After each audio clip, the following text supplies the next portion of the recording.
Boys. The illustrious boys.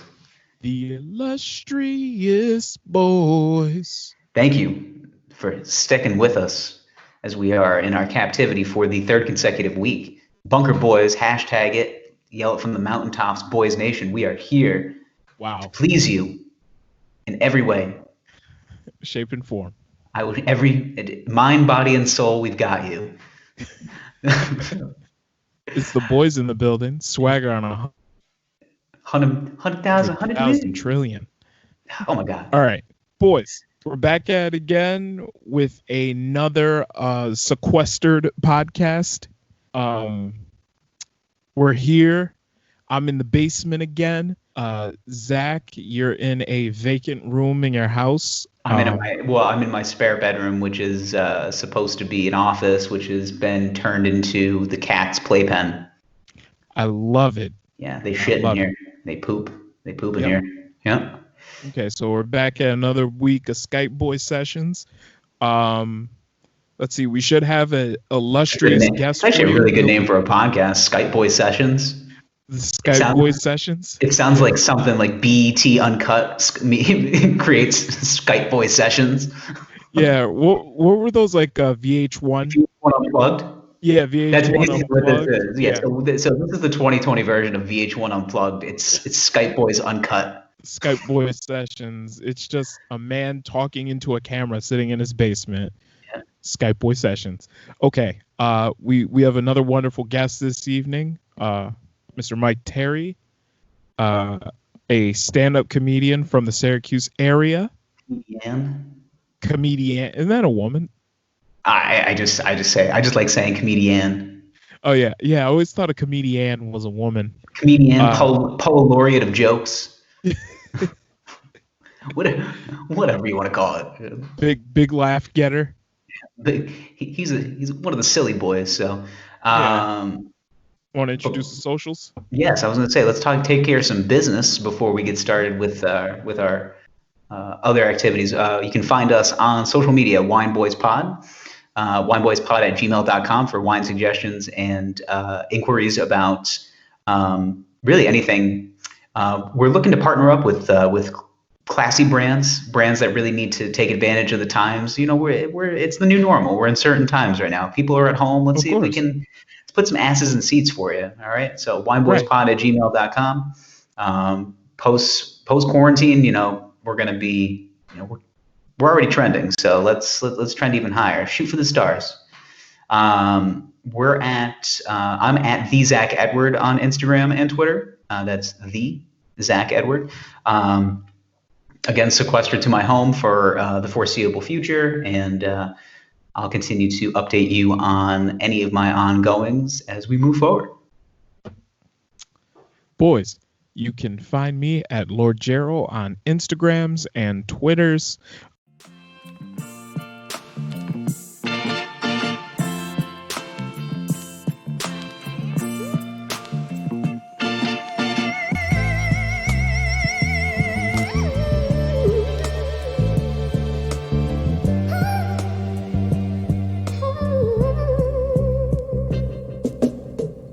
Hi, I'm Gerald.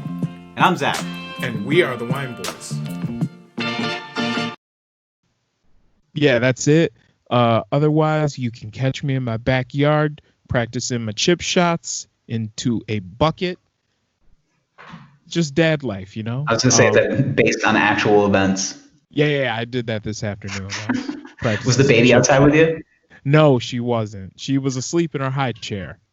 Wow. Yeah. I was going to say, what is she, a 40-year-old dad? No, just, someone did take a good nap this afternoon, and then, supper time, wife's trying to feed her, and she just, passes out in the high chair. Just like mid-bite, she's just like, I don't want this. I'm out. Good night. Yeah, pretty much. I look at my kid every day, and I'm like, you lucky you cute. You know that? Because you lazy fuck. Get a damn job. You eat too much. That's what I say to my cats all the time. I mean, I know humans and cats are two totally different things. And I got to tell you, man, I'm really sick of cat moms right now. Yeah. It's like, I'm okay with a cat mom, but like, it's the cat mom that's overly proud on the internet. I'm not saying that coronavirus should find a trend, but it should find something to do. It's just, we gotta get him out of the fucking house. Yeah. But yeah, so I just like I have this ongoing joke in my house that my cat takes a series of 4-hour naps throughout the day.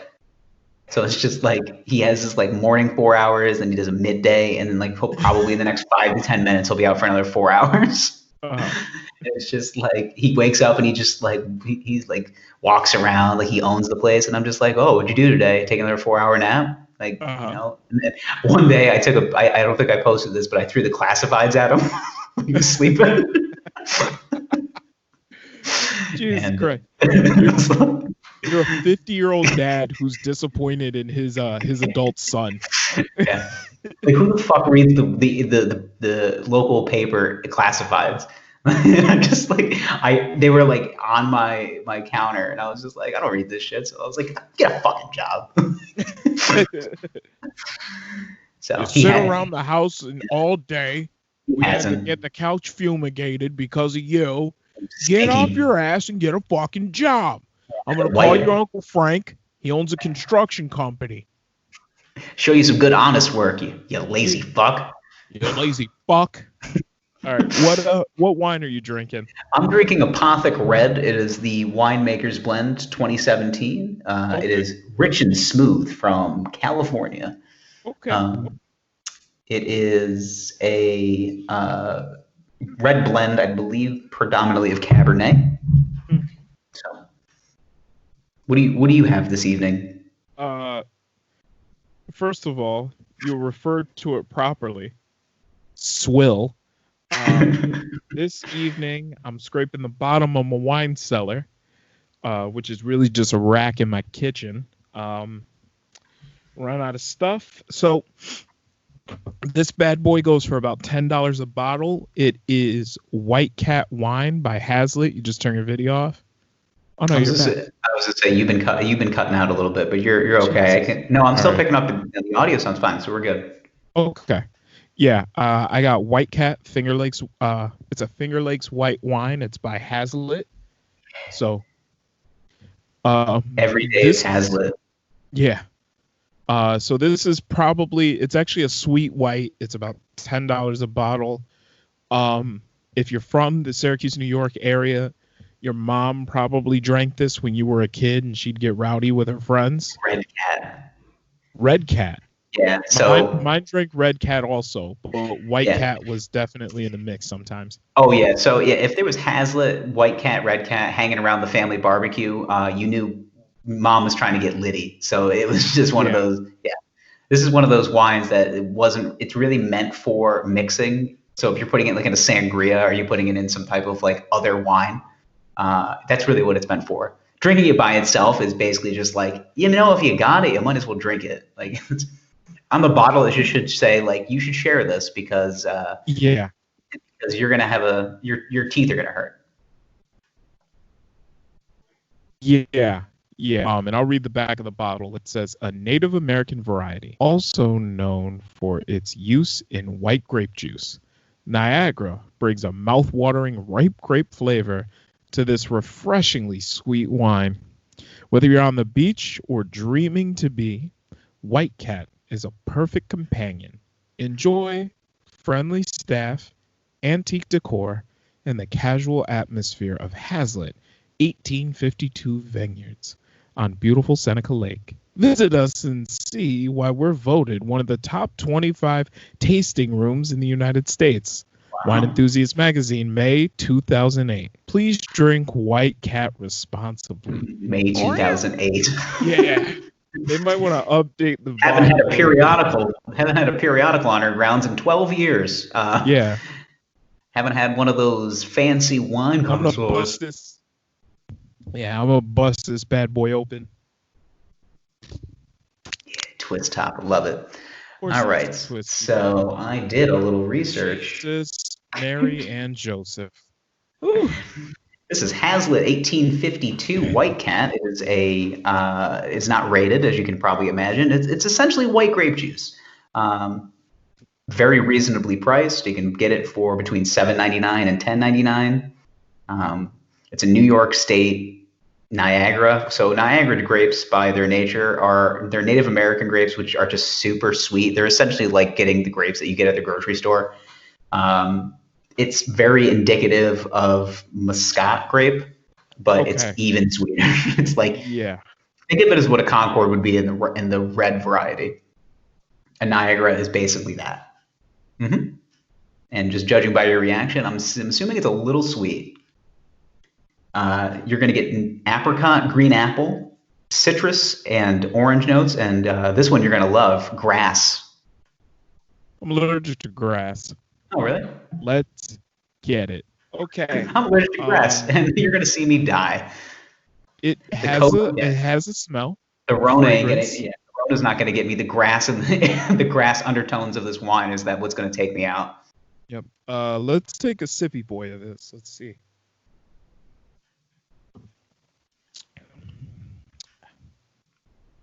That is ocean spray. You ever have that ocean spray cran grape?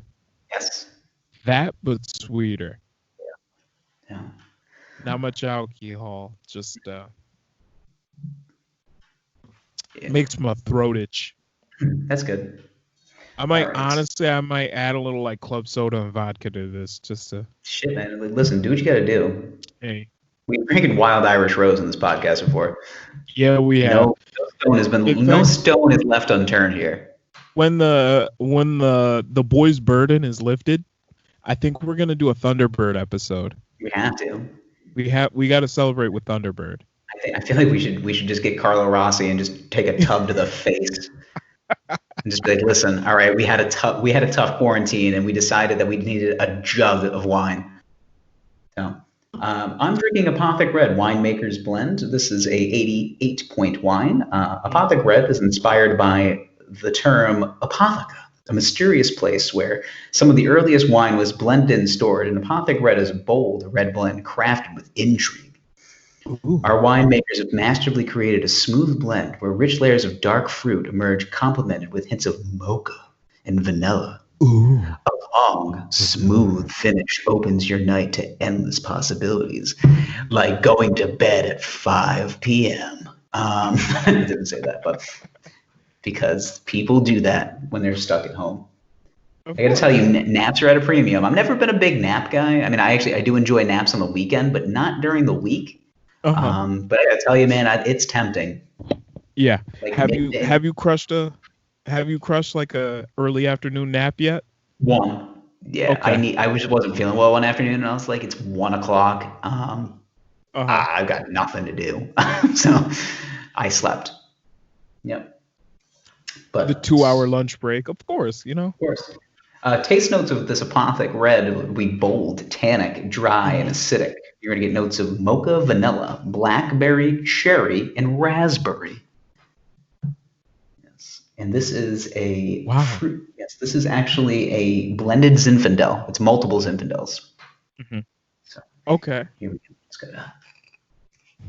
Pull it out, Daddy. Yeah. Just want to pull it up. Yeah.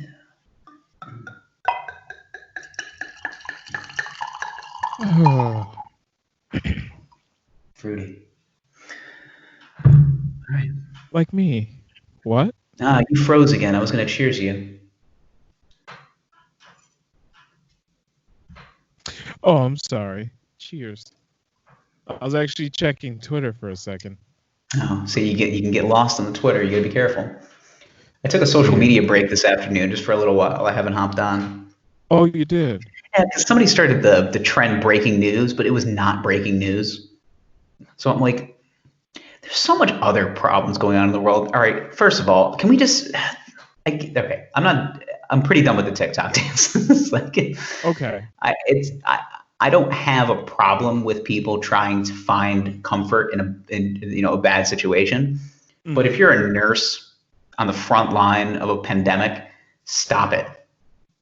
Just stop it. I know you're like, listen, you're allowed to take breaks, and you're doing the greatest civil duty perhaps in the history of time, as we know it. There's people dying around you. Let's focus on that. Yeah, absolutely right. I mean, Absolutely right. let's take this seriously. All right. It's been like 3 weeks of you not being able to leave your house. If you still think that this thing isn't real, then that's on you. I mean, that's the point I'm at now, where it's like, all right, people, like we can only distract each other so much before we're like, let's just take this shit a little bit more seriously. I wish. Like, I'm scrolling through Twitter right now. I'm looking through news. There's nothing interesting. It's all coronavirus. That's it. That's it, man. And even now, okay. Was it Trump announces a halt to the funding of the World Health Organization, Yep. pending a review of how they handled coronavirus. Like, it just people are dying. The president's doing a terrible job. Let's be real, folks. He's doing a pretty terrible job. People thanking Obama for stuff. He's doing a better job than these conservative libtards. Yeah. I can't anymore. What else? Bernie Sanders drops out of the race. Yeah, I actually was talking about it this afternoon because after I took my little social hiatus, Obama did a social media release endorsing Joe Biden. Yes. And I tweeted to be a fly in the room in the Biden household when he looks around and goes, "Who the fuck is this guy?" Yeah. You're only like his number 2 guy, like for 8 years, you know. Like, and that's the other thing too, is like we take liberties with Joe Biden on this here podcast, and I got to tell you, like I didn't mind Joe Biden as the vice president of the United States. Not at all. I don't really mind Joe Biden as a creepy uncle at all. Like, I think he's a very normal, creepy uncle. It's the fact that he has very noticeable dementia and nobody's saying anything, and that's a problem. All right, it is very, very clear. I've seen relatives on the decline. Yeah, it's looking painstakingly obvious that something is not there. There's no clock ticking right now. The cheese is in the process of slipping off of this man's cracker. Yeah, he's to the point now where he's going to start putting fucking mayonnaise in his cereal accidentally. Like, we're getting close. It's just like, Joe, that's not milk. He goes, it looked like it went bad. It's like, that's mayonnaise. This man has definitely fallen asleep in his oatmeal at least once. And he's taking a plunge into his Cheerios once in a while. yeah. Like, you see little bubbles coming up. He's face down in there. Christ, how long has he been like this? Like, and nobody is saying anything. Like, even then, I watched an interview with Joe Biden on CNN, and I think it was Jake Tapper, or I can't remember who it was that was talking to. Whoever was talking to him, the guy was talking to his grandpa that was like clear, like he's talking slow, he's talking kind of louder than usual, giving him real softball questions, and Joe just talking about, my grandkids, they ride their bikes over and they wave at me from the porch, and it's like, okay, like seriously though, like, okay, Trump is clearly not doing a great job at handling this, like what's going on in the country right now. It's clear he's doing a fucking terrible job, and all Joe Biden has to do is exactly what Andrew Cuomo is doing. I know, and that's he doesn't even have to do it every day. There's such a strong national presence now that people are saying, "Can we just do this old switcheroo?" Yeah, like, there is, and I mean, Cuomo's on fucking CNN at 11:30 in the morning every day, and he's murdering, and he's killing it. He's giving people the facts. He brings in his brother. Stay strong, Chris. New York, we're tough. Like, he's giving people encouraging words, but also giving them the facts. He's not sugarcoating anything. He's just giving them straight up. This is where we are right now. This is where we want to be. I can't stress enough. Keep social distancing. Evidence shows it is working. There's no fluff in there or anything like that. He's just giving them the straight up truth. And that's the thing. It's like it's just so weird to have somebody that seems trustworthy in a political Right. in a political power position. Like it's never been that way. Like No, but he when's the genuinely last time? Yeah, seems when's the like last time you fully were like, I trust that governor or I trust that politician? Like ever? never. Never. But You're not even now, supposed to. he truly seems like he is doing the best he absolutely can. And even I'm sure the Given the strategy behind him. circumstances, yeah. I mean, Yeah. But I'm sure there's strategy behind him getting on TV every day just for him to, because even then, for a little bit, he'll get on there and he'll kind of talk for a little bit and give encouraging words. Yeah, like, landlords in New York State, you don't have to pay them right now. My daughters found that out. They stopped paying me. Haha, Michaela, you rascal. Like, shit like that. Meanwhile, Joe Biden every now and then comes on TV. What you doing, Joe? Oh, I had peanut butter and jelly for lunch today. Like, which honestly, if Joe were on the ball, he would at least come on once a week, lead a fucking town hall or something where he just talks to people, answers social media questions, talks about what he would be doing in this I situation. know, but like answering social media questions, could you imagine him like it's like, Joe, we got a question from so and so, and it's just like we're curious that after this is over, what do you think is gonna happen? And then he'll just be like, what's going on? There's something going on? Yeah. What I'm saying though, like if they He's just like, if damn it, he's fucking the losing it. Democrats really wanted to win this, that's what they'd be doing. But they would put somebody in there that still has their faculties. See, I have a theory that there's a strong political partisan to the Republican Party that wants to keep Washington red. And I think the Democrats are helping.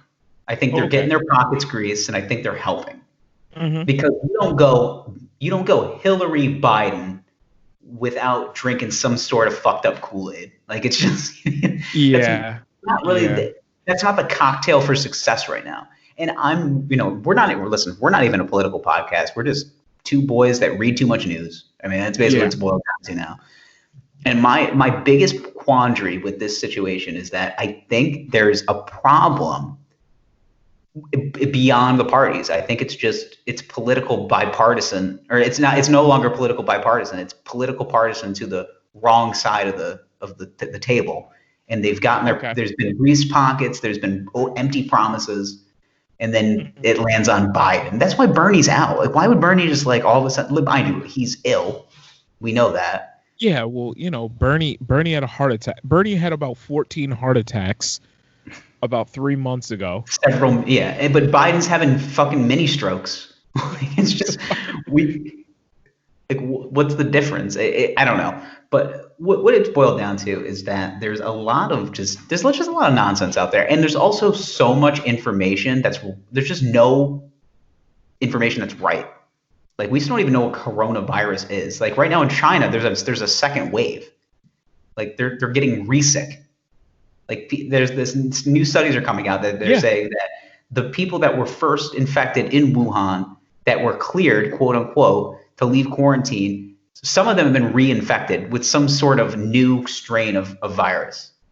Nobody knows what the fuck this thing is. Nobody knows. Nobody. And I think the only way you can keep us from not contracting it and keeping us safe is to keep us home for like another 3 months. Absolutely. Like, and even now, I mean, this whole like we'll be open by Easter. It's like, yeah, in fucking 2021 right now. It's at this point, I mean, like, we don't know enough until we know at least something. Like, you and I could be doctors at this point. Like, you and I we could just be taking PhD courses online at the University of Phoenix and just be like and just being like, well, in my my molecular biology class today, I learned that nobody knows what the fuck they're talking about. And we need to just face facts. Listen, if you want a good anecdote of knowing nothing, talk to me. Yeah. I mean, I'll give you straight nothing. I'll give you hard Wikipedia, YouTube-based research. Imagine like going to your doctor's office though, and you see like the plaques on the wall from like where they went to school and all that, and it Yeah. says like University of Phoenix, like one of them, like his medical degree, like resident of surgery, University of Phoenix. Like, how would you feel? Southern New Hampshire University. It's like, get the fuck out of here. Like, I'm taking off my medical gown. I'm going to get these butt injections done somewhere else, bro. I can't. I can't do it here. Do you even know how to build Legos? Like, what the fuck do they teach you there? University of Phoenix. Like, what'd you do there? Made a Lego set? Like, everything is online. You Googled everything for your education. Now, I'm not going to knock online learning, but I am going to knock the University of Phoenix. Yeah. I'm also, dude, you can take fucking courses at Yale online if you really wanted to. Like, you can take Absolutely. you can take Ivy League classes online. You're gonna pay for them, but like, oh yeah. I mean, I know people that distance learn at Syracuse University. I mean, it's just like, it's like I'm distance learning for $44,000 a year. Yeah. I get to sit in my house, and it's like me too, and I don't have to be in school anymore. Yeah. Make your decisions wisely. This is the thing with like this time, and now I'm like, I went to therapy today. That was fun. I went to my first therapy appointment today. That's right, you did. I did through a video conference. So I was talking to a fucking therapist via Skype. Was it one of those therapy apps, or I don't know? Or was it like a real live therapist that was just taking like Skype meetings? Yeah, no, it was a real live therapist, like having a conversation with me. Okay. She was cool. She definitely went to Woodstock. Like, I liked her. So it was a hippie woman. She was a free spirit. She even said that. She goes, "I'm very free spirit. I love artistic expression." And I'm just like, you and I are going to get along just fine. Yeah. Can I openly talk about drugs here? She's like, absolutely. And I'm like, awesome. Can we talk about MDMA? No, that's next week. We haven't really dabbled. It's too far for a first date. I know. We haven't really dabbled. She started asking, she didn't even ask me like prying questions. I just started opening up. She goes, "Wow, you're really not uncomfortable talking to people." I go, "I will talk to literally everybody."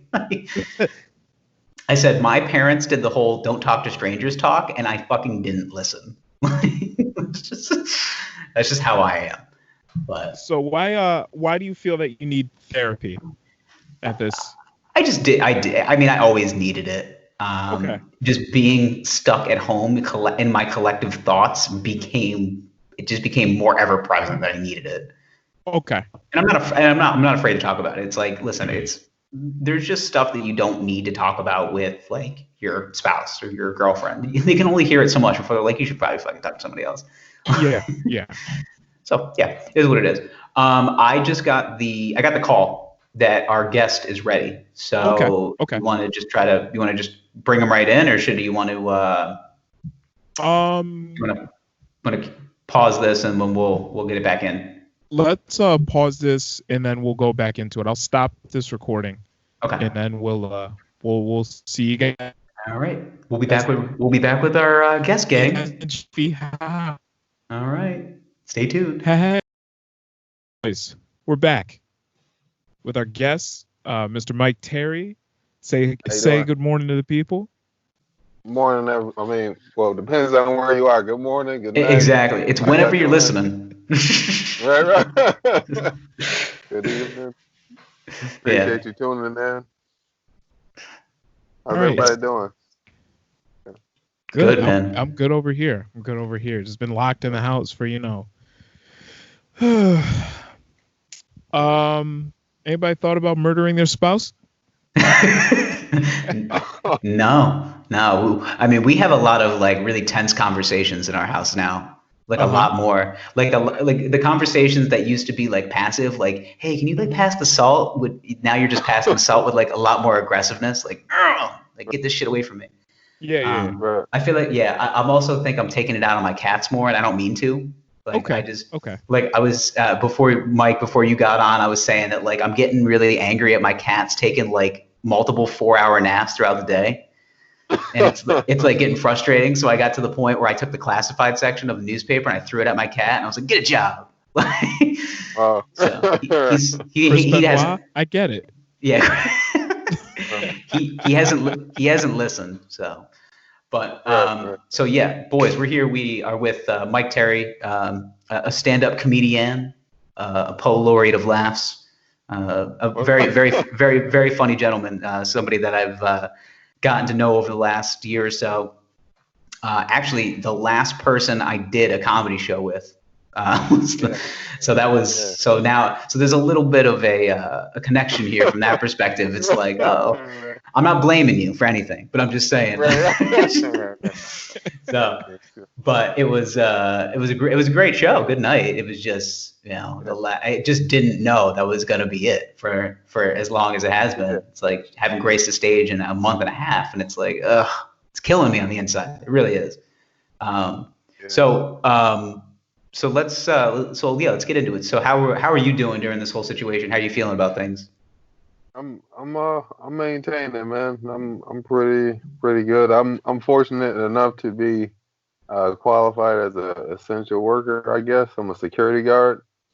Okay. Like, you know what I mean? Long story short, I'm a floater. You know what I mean? I go from site to site, but they got me right now at like a doctor's office, so to speak. So I mean, it's interesting. It's actually one of the sites where they are testing people. Oh shit! So I mean, I'm pretty sure I can only say limited information, but oh no, this is all the information that we need. I'm willing to guess where you are off air. Right? No, they actually they test people, but it's like they test you while you're in your car, and they pull over to a designated area, and then they don't really have people coming in the building who are getting tested. It's a very, very few. And if you come in, you walk right in, you go to your right into a room, and then that's it. And they clean the handle after you leave and everything. Oh, damn. It's that tight. I was going to say. Everybody who walks in, who comes in the building at all, whether you're working or not, you get your temperature read right at the door. If you are above, if you're at the rate that they're looking for, they just kind of turn you away, or they tell you to go and get tested, or go in the room and get tested. Or one lady was coming into work, and she told them that she had a cough, and they sent her home. Really? So damn, that's it. It's really tight. But then again, I was like, with all that going around, I still like wash my clothes every day after work. I come right inside the house, go right to the basement, throw the clothes in the wash, go up to the shower and jump in the shower, and then put on new clothes, and then finish the load throughout the day. Just because I have a mom who's like, I think she's like 65, 66 now, so I don't want her to get it. Right. Kind of interesting because when you working there, I speak to some doctors and speak to some nurses and stuff like that, and basically what they're saying is like I don't know. Once again, I don't think my job is really listening to this, so I don't think I got to be super restricted. But they're just telling me stuff that they found out from doctors who are at the hospitals and working with people who have COVID and all that, and just saying as far as catching it, if you are like reckless and you just you're around a lot of people who are coughing and around super large groups and stuff like that, then your chances are that you'll get it. But however, once you get it, if you take care of yourself and try to take some vitamins or try to, you do what you're supposed to do. Drink water, stay hydrated. Chances are you'll get over it and you'll keep living. And it's even but it's like some people who go to the hospital, maybe say their liver stopped working or something like that. I don't know if that'll necessarily kill you, but you can go to the hospital, your liver stopped working, you die from that, and then they'll say that was a COVID death, just to kind of pad the numbers. I'm like, wow, really? I did not know that. Wow, for real? I've seen that though. All the numbers, the numbers that you're saying aren't legit. Really? Because I've actually seen that on social media where there was a woman that went to the hospital. I can't remember why, but it was, I can't remember why she went to the hospital, but it was something that had nothing to do with COVID. And then when she was discharged, they put that she had COVID-19, even though she didn't test positive. They didn't even give her a test for it. Wow. So, and I was thinking that, you see like internet bullshit and stuff like that every Right. now and then. So I was just thinking maybe it was just that, but damn, to hear it from somebody that's actually out there, on the front lines, that's crazy. So Interesting part is everybody's pretty calm. Like, I mean, you got to keep your sanity. So of course, some people are joking. Some people, you're gonna get your nuts. You know what I mean? Right. They're just telling me that they can go in your eyes and all that, and I'm like, me personally, I'm not living my life by fear anymore. You know what I mean? So I'm gonna do what I can. I'm gonna wash my hands. I'm gonna make sure I try not to touch my face. However, I do sanitize some of the seats I sit in, even though it's just like the other security guards. But you just do what you can, and I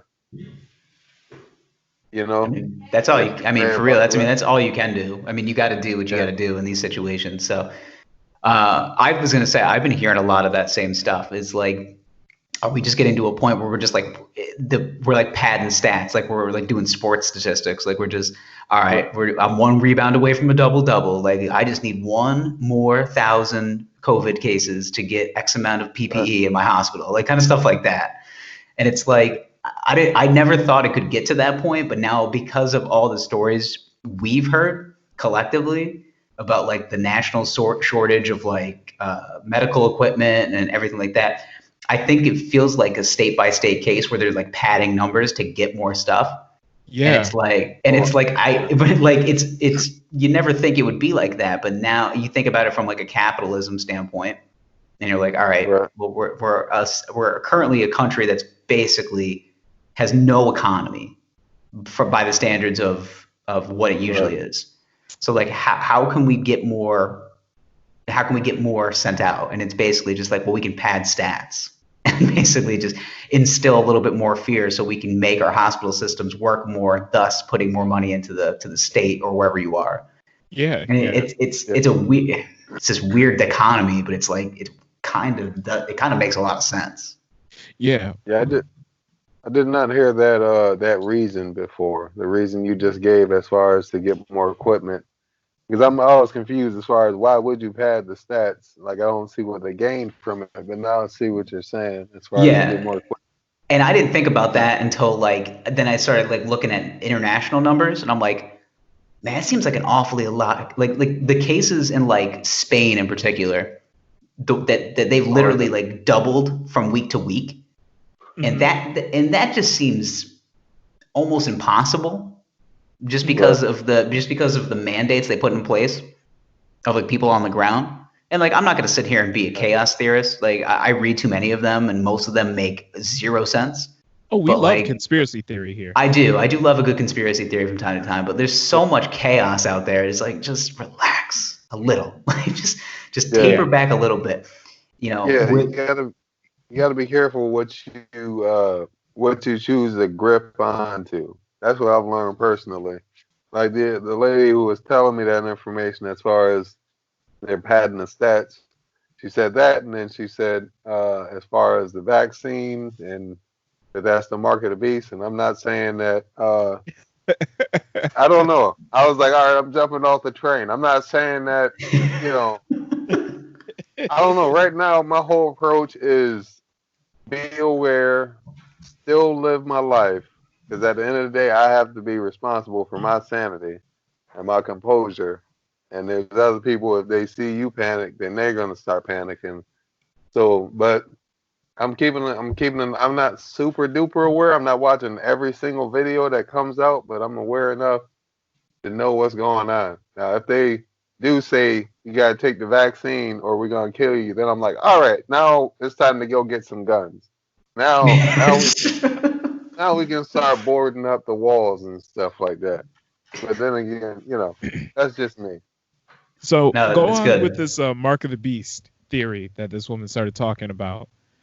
We love a good conspiracy theory. We've been going over them for weeks now. Right now we're up. Oh, go ahead. I'm a vet.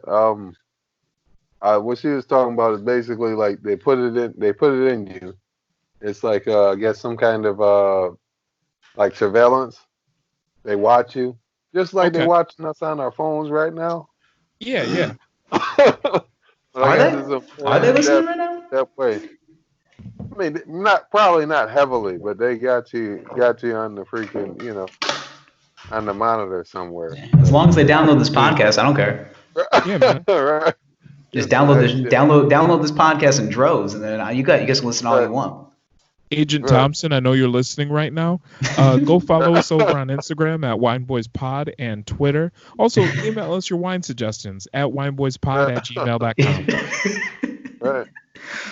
No, but it's that's what I've heard, is that it's going to be some kind of surveillance. I mean, I don't know. I don't want to go into the whole spiritual aspect because I gotta dust that off myself. But I don't know if it's to that level yet. I just think this is like some kind of cover up, trying to keep people controlled by fear, and I feel bad for the people that's just eating it all up.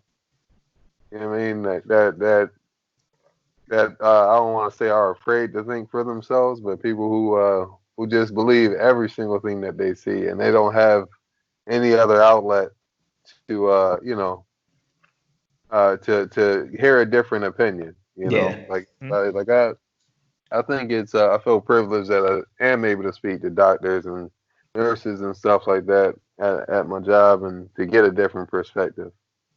Because I've been able to calm some people down, I think.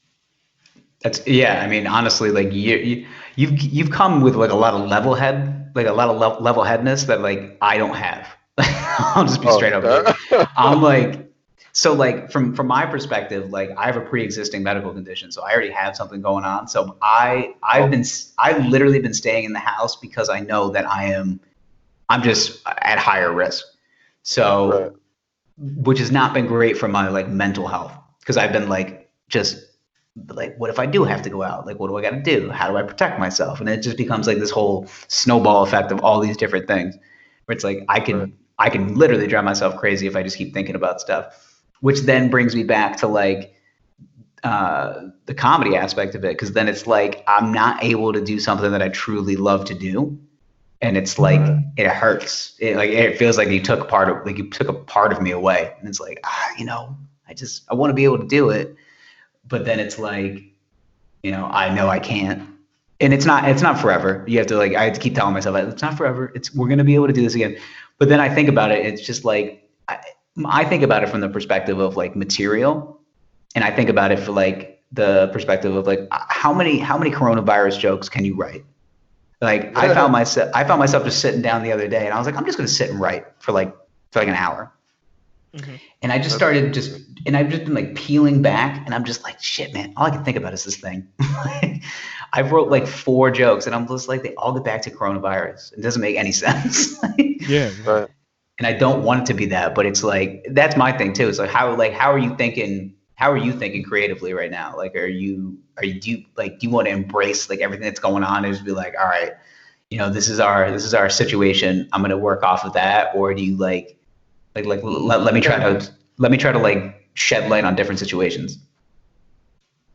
I'm kind of just taking it as it comes. Like, I don't have a whole bunch of coronavirus jokes right now. I think most of them will come once, and I do believe it'll be over. But once this is over, I think then it'll be a whole bunch of ideas and stuff like that, and pretty much me pointing at people and laughing and saying, "Remember you was freaking out and all that, and now we here and all that." But sometimes if it comes, I'll try to work on it or something like that. But I know I had posted something on Facebook like, what if you just regular sick and then you go to the hospital and then catch COVID-19? As far as like whether somebody didn't wipe down a wall and you bumped into it, and like the wall hit your neck a little bit, and now you have it. It's just freaking. You that's can the get hurt as far that's the crazy stuff. Yeah, but like people believe that, and everybody's so impressionable nowadays. Yeah. Like Yeah. everything. Like we live in a society, especially because like everybody has some type of online presence, that like it gets to a point like I'm even guilty of this, where I don't even read articles. I'll just read headlines and I'll be like, I can't believe he said that. And you're like, you don't even read the article. Yeah, It's like, yeah. It's like you didn't even read the article. Like we're just trying to get clickbait here, but like just read the article, and you get like halfway down the article and it'll be like a story from a doctor, and it'll be like, no doctors were interviewed for this story. And it's like, what the fuck? What are we talking about then? Oh, Yeah. right. It's a guy Get they halfway found through it. outside and stuff. Right? Yeah, you Right. get halfway through the article, you realize it's an ad for Doublemint gum. Like, what is this? I had that happened. I got to be honest, that happened to me the other day. I was reading an article because I was just looking at, I think I was looking at like car parts for some odd reason. And I got halfway through the article and it's just like, this article was sponsored by Ford. I was like, man, I knew I was reading a lot about Mustangs for no reason. Right. You like, when are we gonna get to the story? Just scroll. When am I gonna get to the? I'm looking for parts for a Volkswagen, and I've been reading a lot about this Mustang for about 5 minutes right now. Zach, don't tell me you're out here trying to become a hot boy. Not trying to listen. I'll do what I got to do. What are you about to do? Like, you about to like start modding your Jetta? I'm just trying to get my piece, fam. Get a spoiler on there and stuff. I'm trying to look like a British mobster as quick as possible. Jesus. Like that's basically what I'm trying to do. Sorry. Yeah, I mean, listen, I'll do what I gotta do. Just remember, man, start with wheels and tires, then the coilovers next. Boy, we're gonna have you out here. I'll be there. I'm sorry. That's okay. My mom said dinner's done. Oh, okay. Oh. Yeah, I'm a failure. What's for dinner? What you eating over there? I have no idea. I think it's chicken of some sort. Okay. So, I don't know. I was gonna say if we gotta let you go so you can eat. Oh no, that's okay. I'm gonna tear it up once we get off. Okay. That's another thing though. I gotta eat. I don't know. I've been trying to monitor my health a lot more recently. Yeah. Also, you know, when you get in a relationship, that happens. They tell you, you got to eat better and stuff like that. I've never drunk so much water before since this past year. I was gonna say I've been drinking. My girlfriend's very good about monitoring her water intake. So she gives herself like daily goals. Like I have to drink X amount of water, and I've just started using a bottle that has just like markers on it, so I know how much water I'm taking in.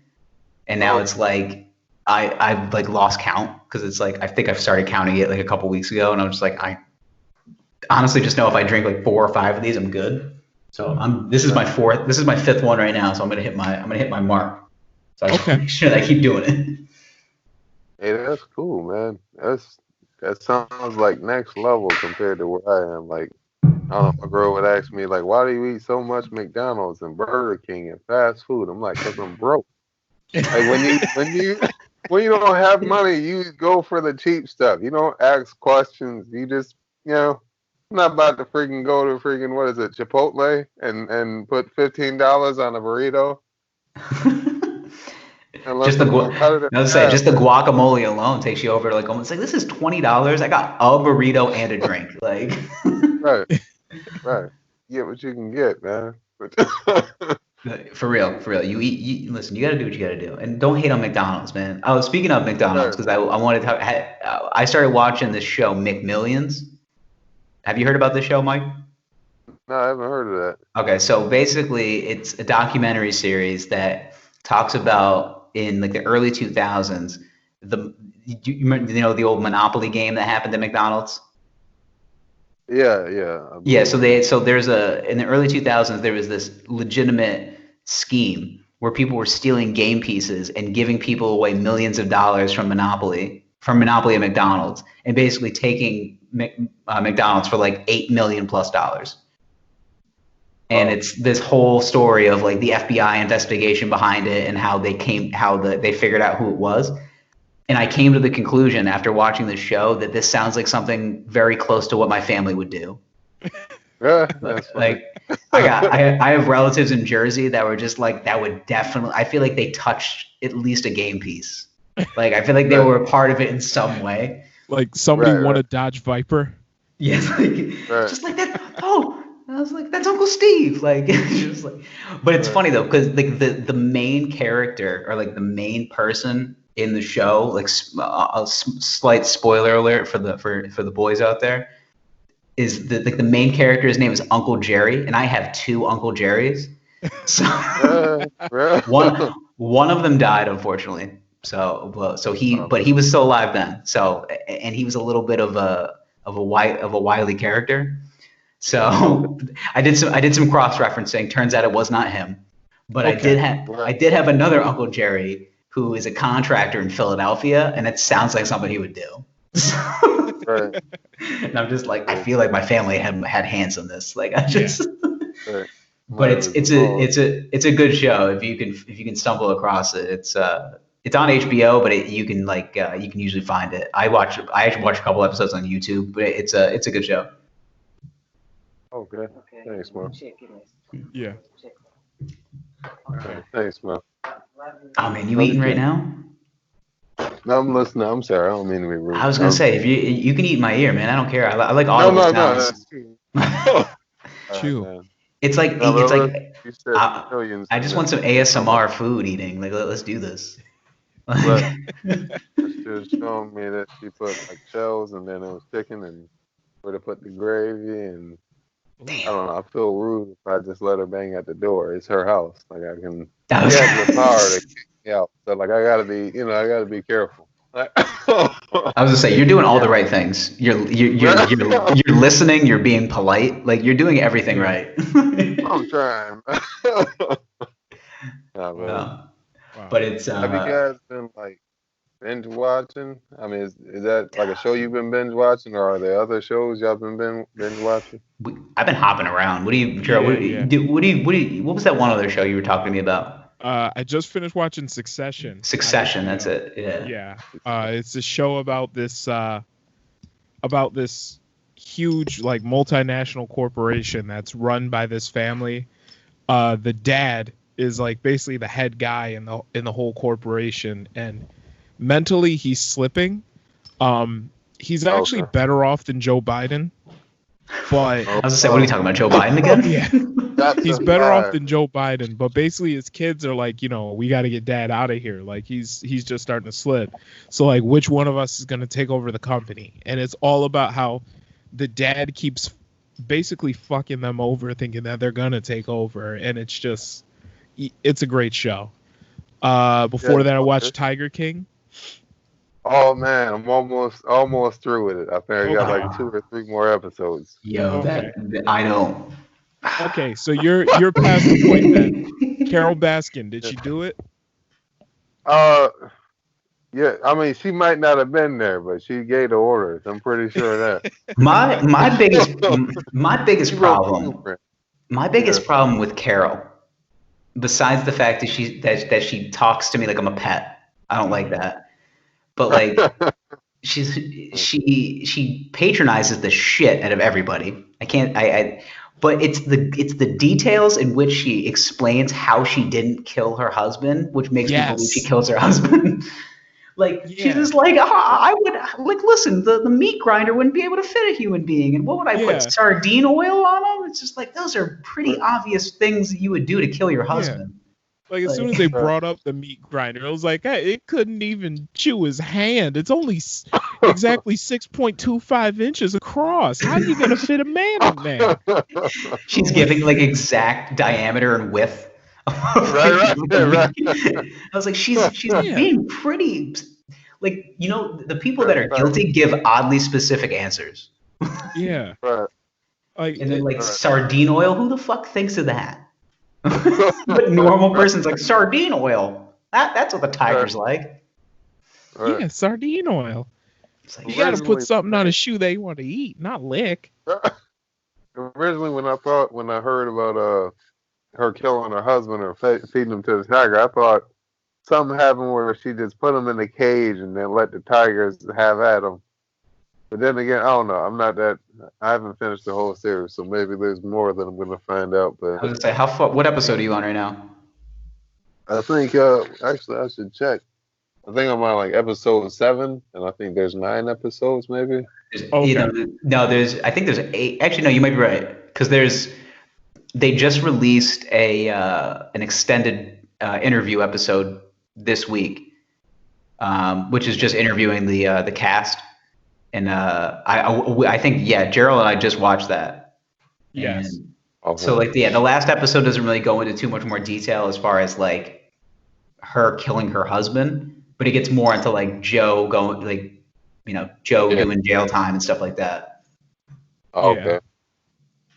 Yeah, they do. They do. It's the most ridiculous thing to make you get through this like whole quarantine situation because it's like it's so mindless and ridiculous that it's like I can't believe this is a real place. Like it's funny though because like I'll talk about it on social media and I'll put like I'll post on Twitter about it. And then I had a friend like DM me and she was like, I went to that zoo. I met Joe Exotic. I go, thoughts, feelings? She goes, he's exactly how he is. Like, that's exactly what he's like. Wow. Like, one of my friends has a friend that actually went to that zoo and then like sent us a picture of him and his girlfriend like petting a baby tiger. And I was like, holy shit, this is a real thing. And it's one of those things where it's like, this whole documentary is way too crazy for these people to actually exist. And they do. So, like, that's the best thing about it is that these are real people. They're not they're glorified TV characters, but they're real people. Well, I remember when Joe initially ran for president. And he posted his campaign video online, and I saw it. I thought it was a joke. Like, I thought it was a joke too. I was just saying, I saw that original video. That was a real person.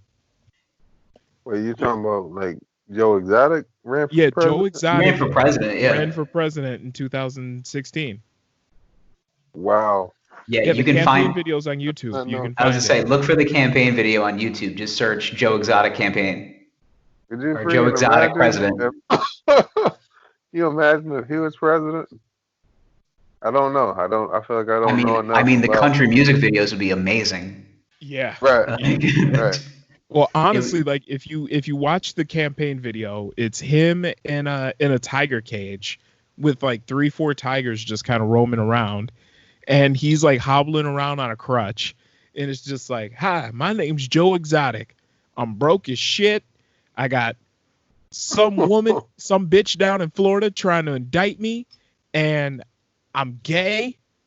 I want to be president." And then like it goes into the Hulk Hogan music that I'm a real American. Yeah, that song. Oh, he put it all out there at least. He put it all out there. That's the one thing I do admire about Joe Exotic is that he is so honest though. Like he doesn't like he's a piece of shit. Like he really is. Like as a person, he really is. Mm-hmm. But like he's like he just wears everything out in his sleeves. He's just like, so what? I'm gay and I can't walk right. And there's this crazy bitch in Florida that wants to take my land and wants to take my tigers. And he's like, I will not stand for it. I'm an American, damn it. Like, he's just, he's just, he's a red-blooded American if I've ever come across one. I like my men methed up and straight. I like my men young and moldable. Moldable. How old are you, boy? 17? Do you have any thoughts? None? Come hang out with me for a little while. Well, even the Jedi mind tricks he played with those with his husbands, where he was just like, so when you watch porn, do you like the mans with the big ones or the little ones? And then the guy's like, I like the big ones. And he's like, well, you ain't that straight, are you? So. Yeah, like the fucking. I was like, wait a minute. The trickery. I was like, what? Yeah, the trickery that he just pulled on, like I said, an impressionable youth. Like he's just like what did you just say? He's just like, well, I mean, what do you like? I'm just like, oh shit, I didn't think about that. I mean, could he sweet talk you out your panties with a line like that? I mean, possibly. I would have to look at his. I would have to look at his net worth. Well, to be honest, how many tigers does he own?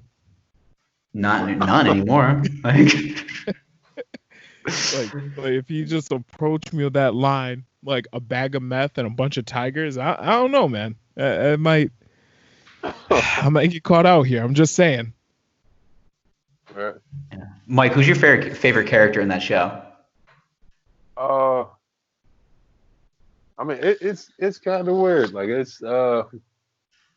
I mean, Joe Exotic seems cool. I feel like there's like 3 main characters, so to speak. Like Carol Baskin, there's Joe Exotic, and then there's that other guy who has like the multiple wives and stuff like that. Oh, he's my favorite. He's my favorite. He's my favorite by far.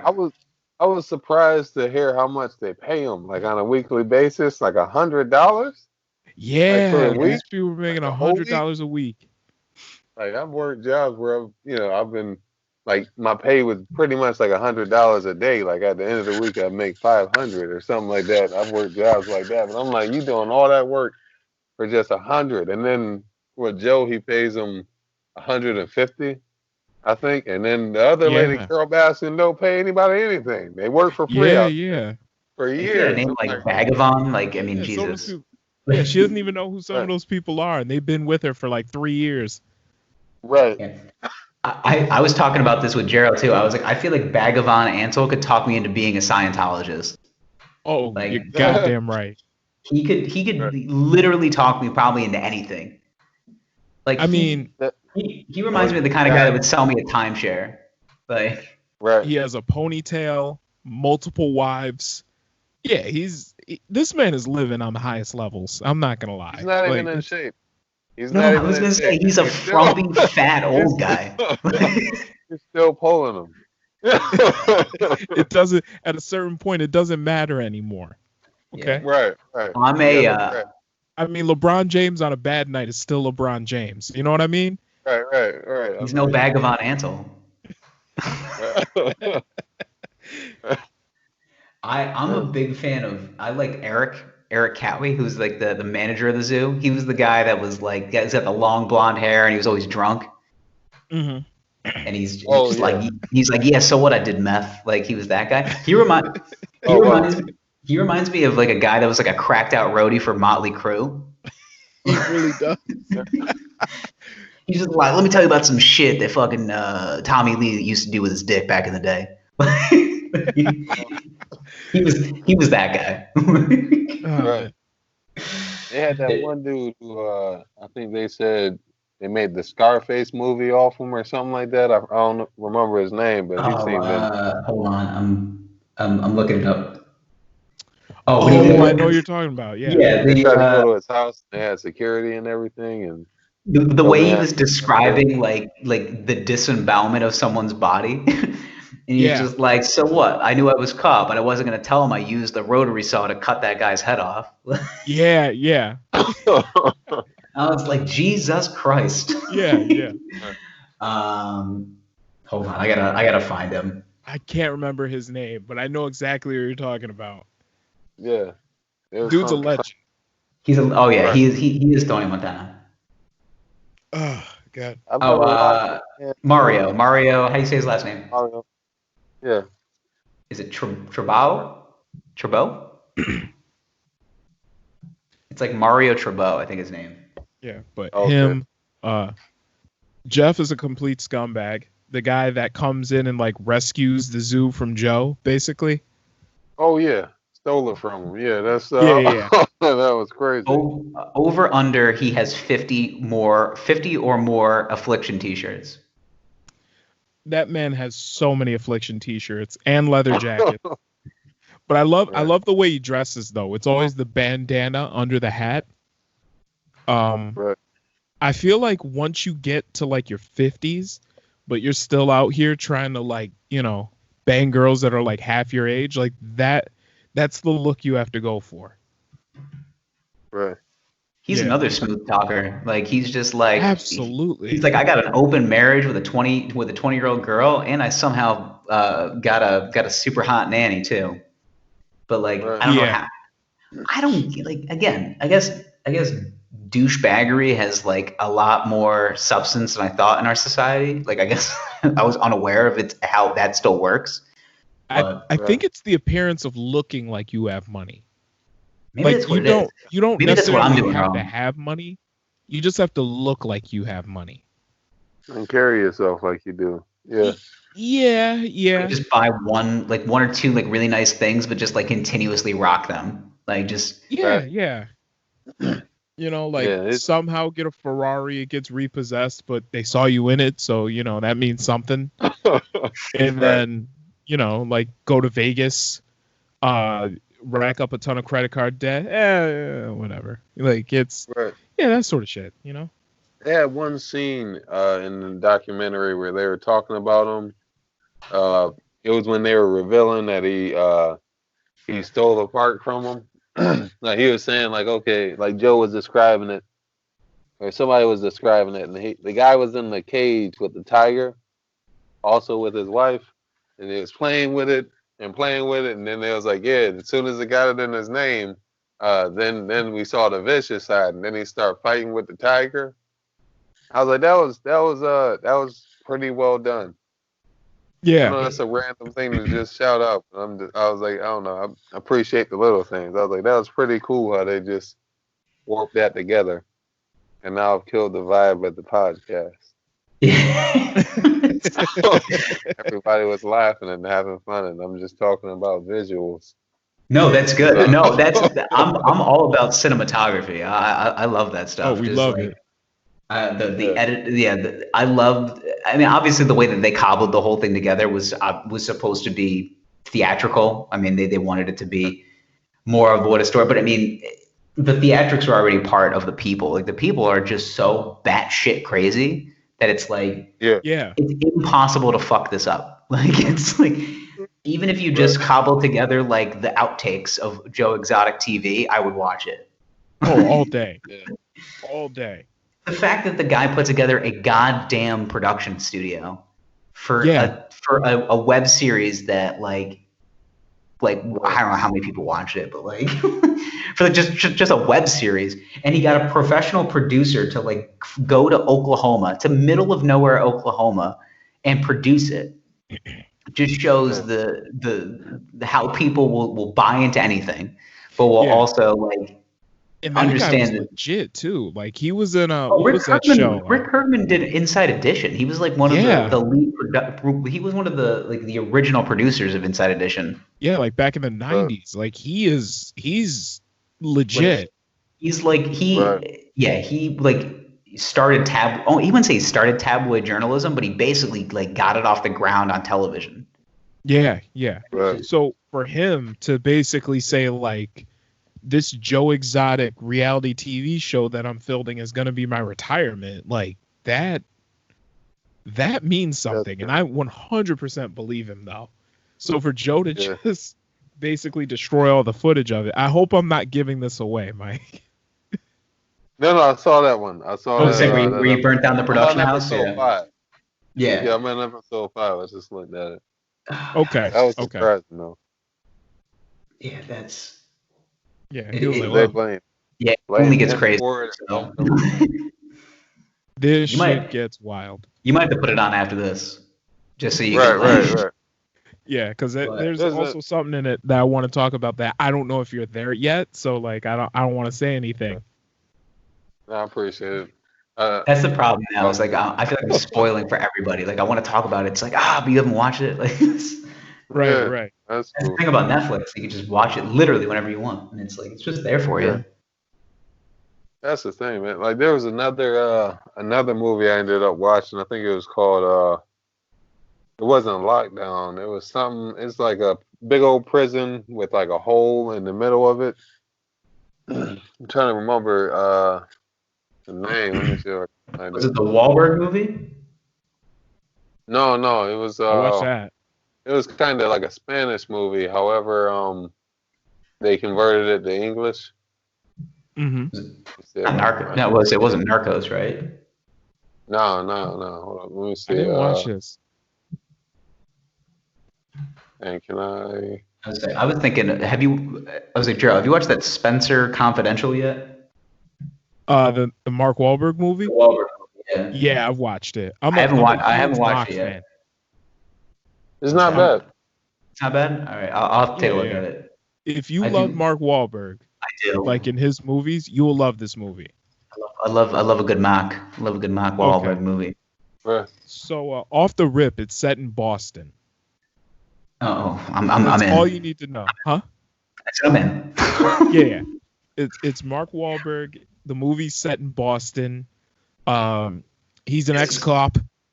Was his father a cop? Of course, it's always like my father was a cop. His father was a cop. My father's father was a cop. Yeah, just a bunch of Boston cops being caps. Yeah. Yeah. I love cops. I watched The Departed the other day, front to back. I hadn't watched it in a while. You did. You did. Honestly, just to hear accents for 2.5 hours. Okay. That's You're it. fucking queer. Sag, somebody just fell off the roof, Sag. Like this. Yeah, everything about.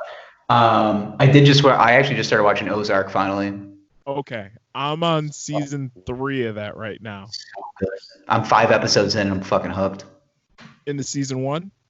Yeah. Yeah. Yeah. Have you watched that yet, Mike? The guy, man, what's the main character's name? Of Ozark. I can't remember it. Oh, Jason Bateman? Yeah, so he's playing a bad guy in that, I think, right? Or is it like one of those understandable? Yeah, so he's like an anti-hero. He plays the same character. I've noticed. It's just Jason Bateman. He just kind of plays that like aw shucks guy. He's just like, oh well, I didn't mean to do that, but aw shucks, you know. Yeah. Right. He's always like the quiet, unassuming white dude in every single thing he's in. Right. He's got the face for it. Like he's got the unassuming white guy face. Yeah. It's just like, what did I do? Like, it's just.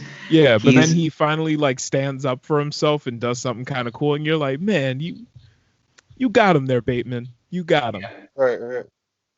He's grown on me. Like I was never a big Jason Bateman fan, and he grew on me because I watched a lot of Arrested Development back in the day, and I was like, all right, he is kind of funny. And then I started watching this. So like this whole show is basically he's a money launderer. Yeah. For the Mexican cartel, and then that's all you need to know. And we'll just say shit gets a little messy. Like shit gets real in the first episode. It gets really messy very fast. Yes. I want to say probably about 10 minutes in, I'm like, I'm sweating right now. This is Pilot is one of the best first episodes of TV I've watched in a while. Yeah, and from there it doesn't disappoint. I might have to jump on that, man, at some point. Yeah. It's pretty good. I ended up watching something the other night. I was trying to find something else. Like there's, the little series called The Stand-Ups on Netflix. Yep, I watched that. Yeah, I was trying to find that, but I ended up coming across this this documentary called I think it's The Comedian or Comedian. And it's with Jerry Seinfeld and then another guy. I think it was in 2002. But it pretty much just shows like Jerry Seinfeld leaving the show, Seinfeld show, and then going back to comedy and starting the process of getting back out there and getting pretty much like an hour together and then going on just the stages. And then it shows like an up and comer, how he's about to get his big break on like Letterman and it's just a real interesting, and it was also motivating for me personally, and sure for any other comedian. I just found it. I would say I've been binging just comedy. Like I'm not a big, and you and I talked about this before, Mike. Like I don't necessarily like to watch too much comedy because I feel like it bleeds into like the material, and sometimes I write, like I don't want to write like how they write, and I even find myself.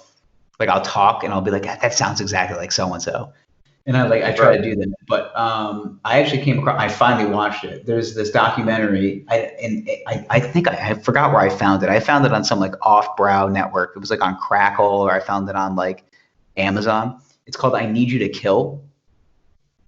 I don't know. It's so like yeah. It's basically 6 shows across like 4 different countries, and it's a documentary.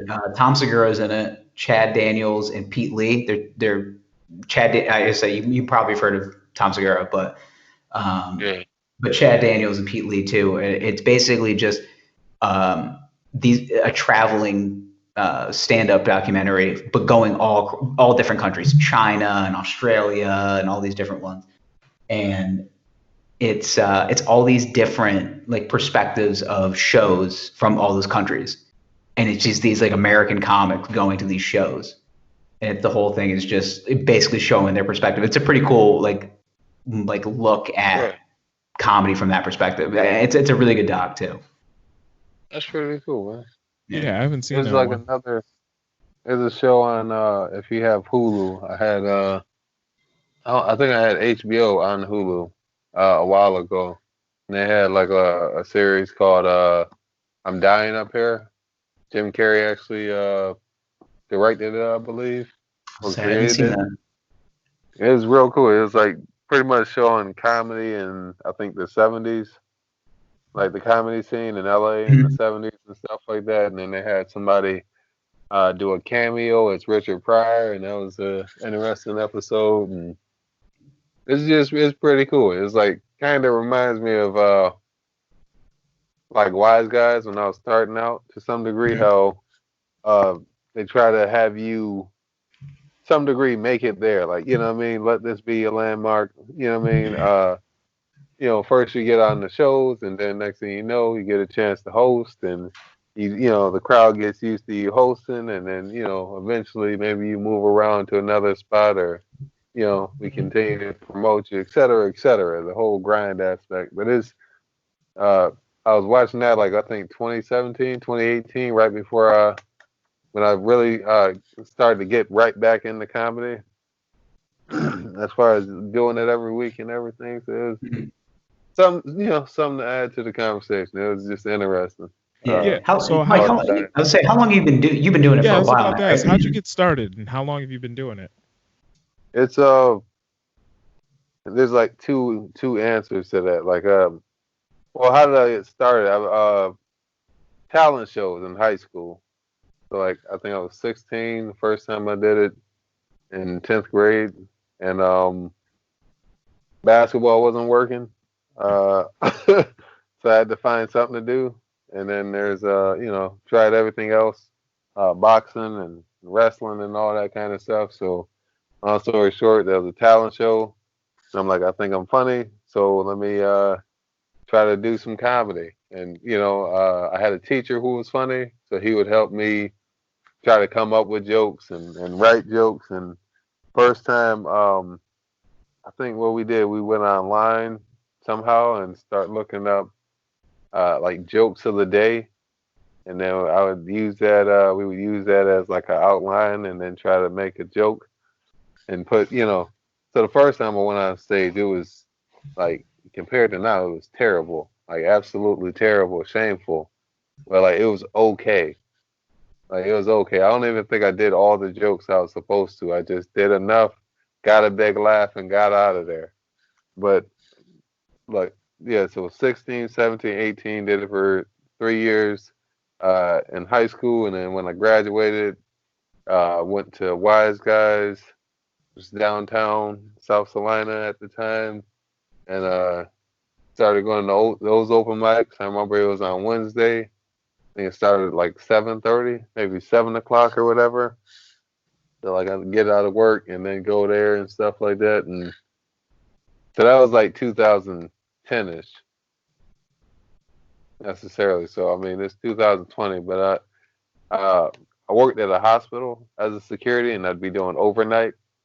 So around that time, like before and then during, pretty much those 2 years, I wasn't doing it every single week because like it was conflicting a lot of different reasons, but it was time conflicting as far as me having to go to work and then sometimes just being way too tired to try to wake up early and then go to the open mic. But I was able to still do it in that 2 years, but it was more so like every 4, maybe 6 months you'd see me at an open mic or somebody would be nice enough to throw me on their show, and I still had fun. I still enjoyed being on stage, but it seemed like it was an uphill battle to get to the stage, So I don't know. I ended up like I worked at a hospital, and I remember they got to a point where they said, because I would request days off so I could go to a show and stuff like that, or try to get a swap so I could do a show. And remember they thought that I would use the information at work as far as tell jokes about people and violate HIPAA. So they said you got to make a decision. It's either you work here or you do comedy. I mean, I still work there, but I still did comedy too. So I just pretty much didn't tell them. But this is a little in depth, I think. I was gonna say, but you didn't violate. You have to say you didn't violate HIPAA from what I'm understanding. So. No, you haven't. Yeah, no. I'm like, I got other things I could talk about. I'm not gonna just talk about stuff that's happening at work. Like I just didn't, I didn't. It's like you realize I do other stuff too, right? Like. Right. I would tell them like, hey, you could come to the show, like if you want, just so you can see for yourself. But no, so I don't give myself the whole credit of 10 years because I wasn't doing it like everybody else. I figured that could rub some people the wrong way or make them feel disrespected if I say, yeah, I've been doing it for 10 years, but you don't remember seeing me. It's kind of like yeah, like somebody being injured. You know what I mean? Somebody started out. I was a ball player, but for 9 of those years, I had ankle sprains. Like. Right. Yeah. But you collect the rings and stuff like that. Yeah, it's just like I was on that championship team. What position? Left out. Right. Right. Like did not. I was the guy at the end of the stat sheet that said DNP. So did not play. Yeah, that was me. Right. Got a ring though. Got a ring. How many rings you got? Like. Right. I think you have a very it's very similar perspective from me because like I did a junior high school talent show, stand-up comedy, and I blatantly ripped off jokes from stuff I heard on TV, and I kind of thought that was just how things were, and I was just like, I should just do this, and then I realized that's not good, so then I started doing it in college, and then I took some time away, and then I've gotten back into it the last couple of years. So I give myself credit of like 4 years, like 4 good years of like actually doing it. Okay. And it's just a matter of like just sticking with it, and that's kind of like the thing I'm talking about to myself now, and figuring out a way to continue to keep my sanity by like writing and like trying to figure out ways to do it. Yeah, I've been pretty much just testing jokes on family members. That's all you can do, man, at this point. Yeah. It's just like you guys. I know you guys are biased because you're my family, but like be honest. Like, how do you think this is funny? Right. It's kind of interesting. Like I don't know. I really love comedy, man. Like I love it's a whole journey to it. Like when you start to learn stuff as far as how to form jokes, how to work on jokes and stuff like that. And that was another thing they were highlighting in the documentary. Like as far as when Jerry Seinfeld was like, starting out, and I think he said he was on stage for a minute, but he only had like 2 or 5 minutes worth of good stuff that he could work on. And then like pretty much towards the end, he had like over an hour and he was like touring and his stuff was well crafted. It's a beautiful, like I've learned to enjoy that process and to try not to rush it as far as when you get a joke and, you just kind of keep forming it, There's certain jokes I think I'll start it off, like when I first write it, it's like 30 seconds. And then like maybe like a 6 months to maybe a year, it's like a minute and a half, but it's tight. like it's thick and it's tight. You know, Mhm. a beautiful process. Yeah, there's a science to it. It really is. It's just like it does. I mean, it takes time. Just with anything, if you really want it to grow, like it's you know the old Right. the old flower analogy. If you give it water and let it bloom, just kind of it needs time. But Yeah. it's that's something I've had to get better at because I tend to I have a horrible tendency of like writing the joke and then Right. just kind of just trimming it as opposed to like adding onto it. And I'm like, I Right. should probably, you can always add more. And there's always stuff that you can add more to. So it's just a matter of like how, based on the time you get and what you can accomplish with that time. I mean, that's really what it is, and make the most of it. I mean, this whole situation right now is like, what are you going to do after this? Once we're able to get in a, once we're able to, I have this, I even kind of wrote a little bit about this, but I was like, it's going to be weird when I go to a comedy club and I have to scan my forehead to make sure I don't have a fever. Like, it's just like, I don't want to, I mean, we could be getting to that point, but it's just like, I hope everybody has a good night tonight, wearing your mask, making sure you're not coughing on other people and washing your hands, tip your bartenders, Right. but make sure you wash your hands afterwards. Like, it's just, That's an it's interesting thing, though, man.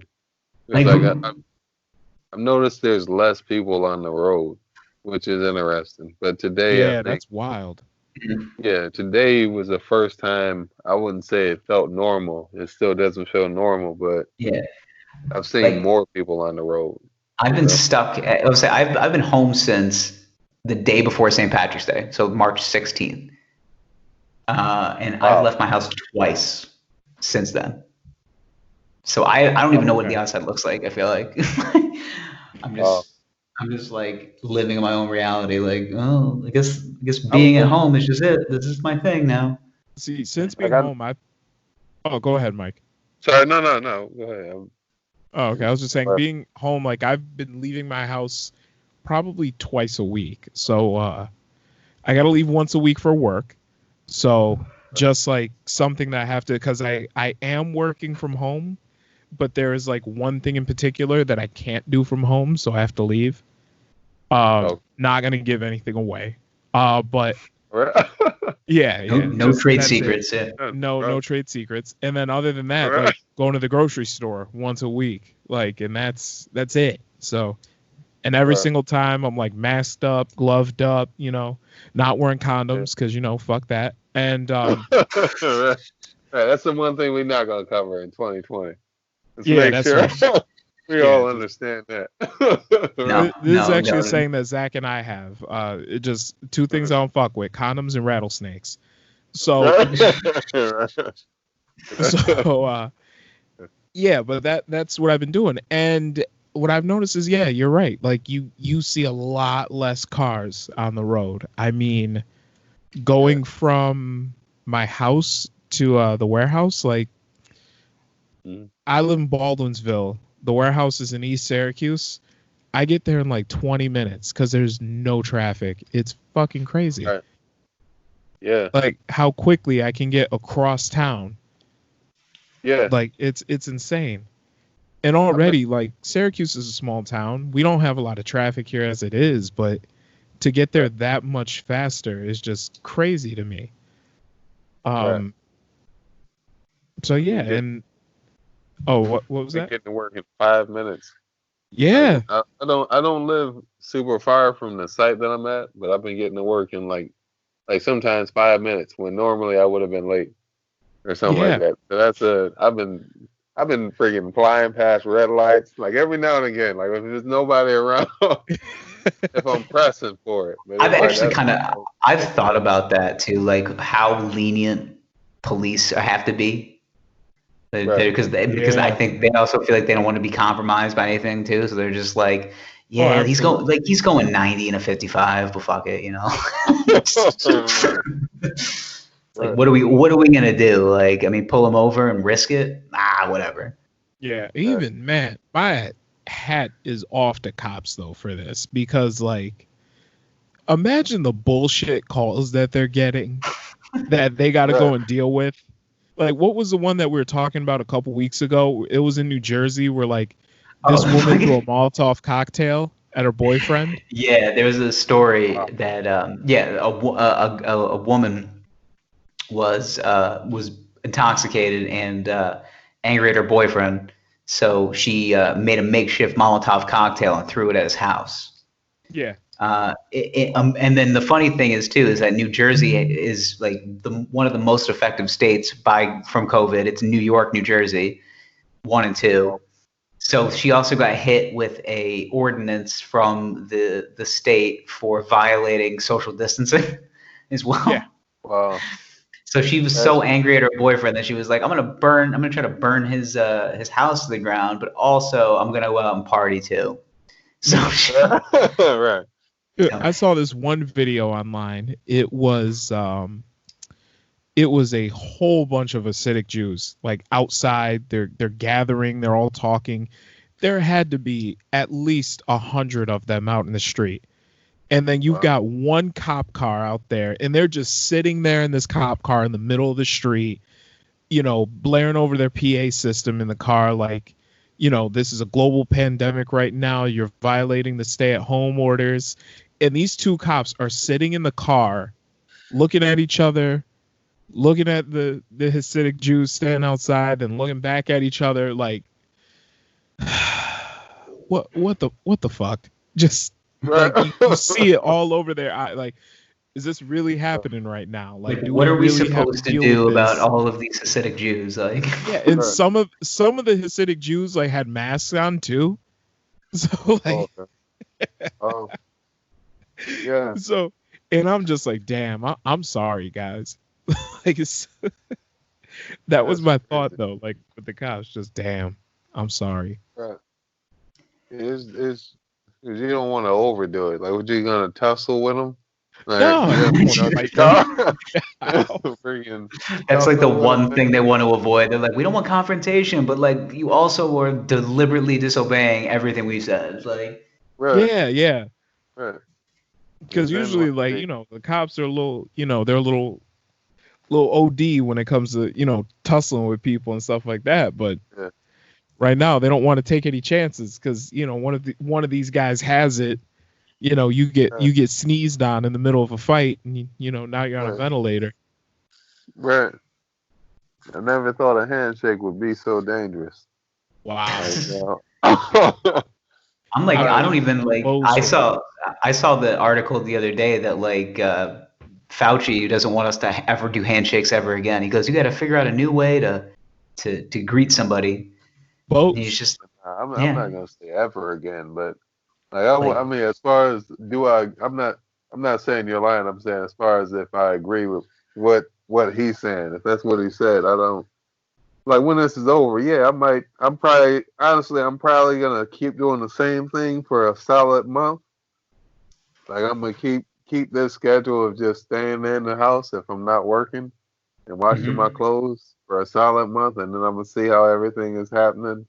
And then if everything is really back to normal, then I'll go back to shaking hands and all that, and I think I'm gonna start working on my bowing a little bit.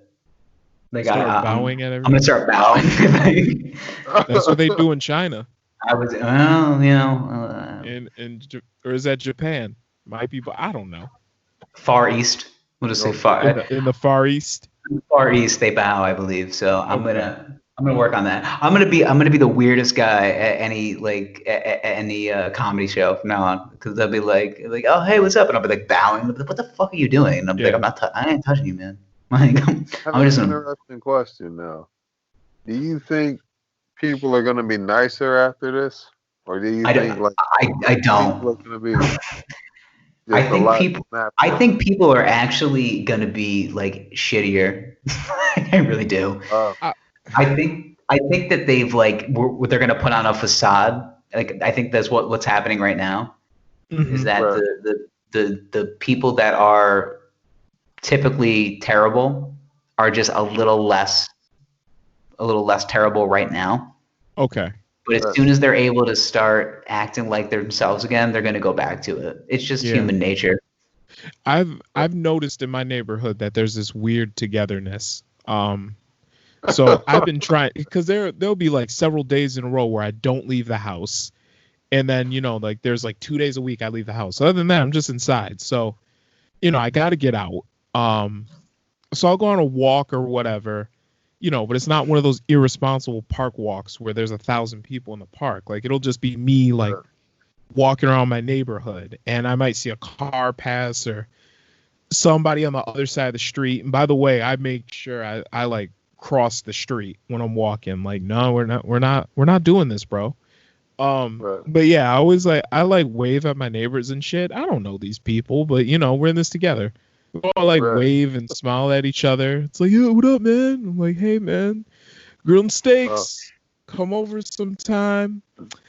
Just not soon. Like, so I don't know, but I do have a feeling though that like some of these people I'm waving at were the same people that were like snarling at Walmart over like the last bit of toilet paper when they're already stocked up for the next 3 years. So who knows? That's surprising, man. Because you always hear those people who are like, I hate people. Yeah. Like I know that me, like personally, I do keep to myself.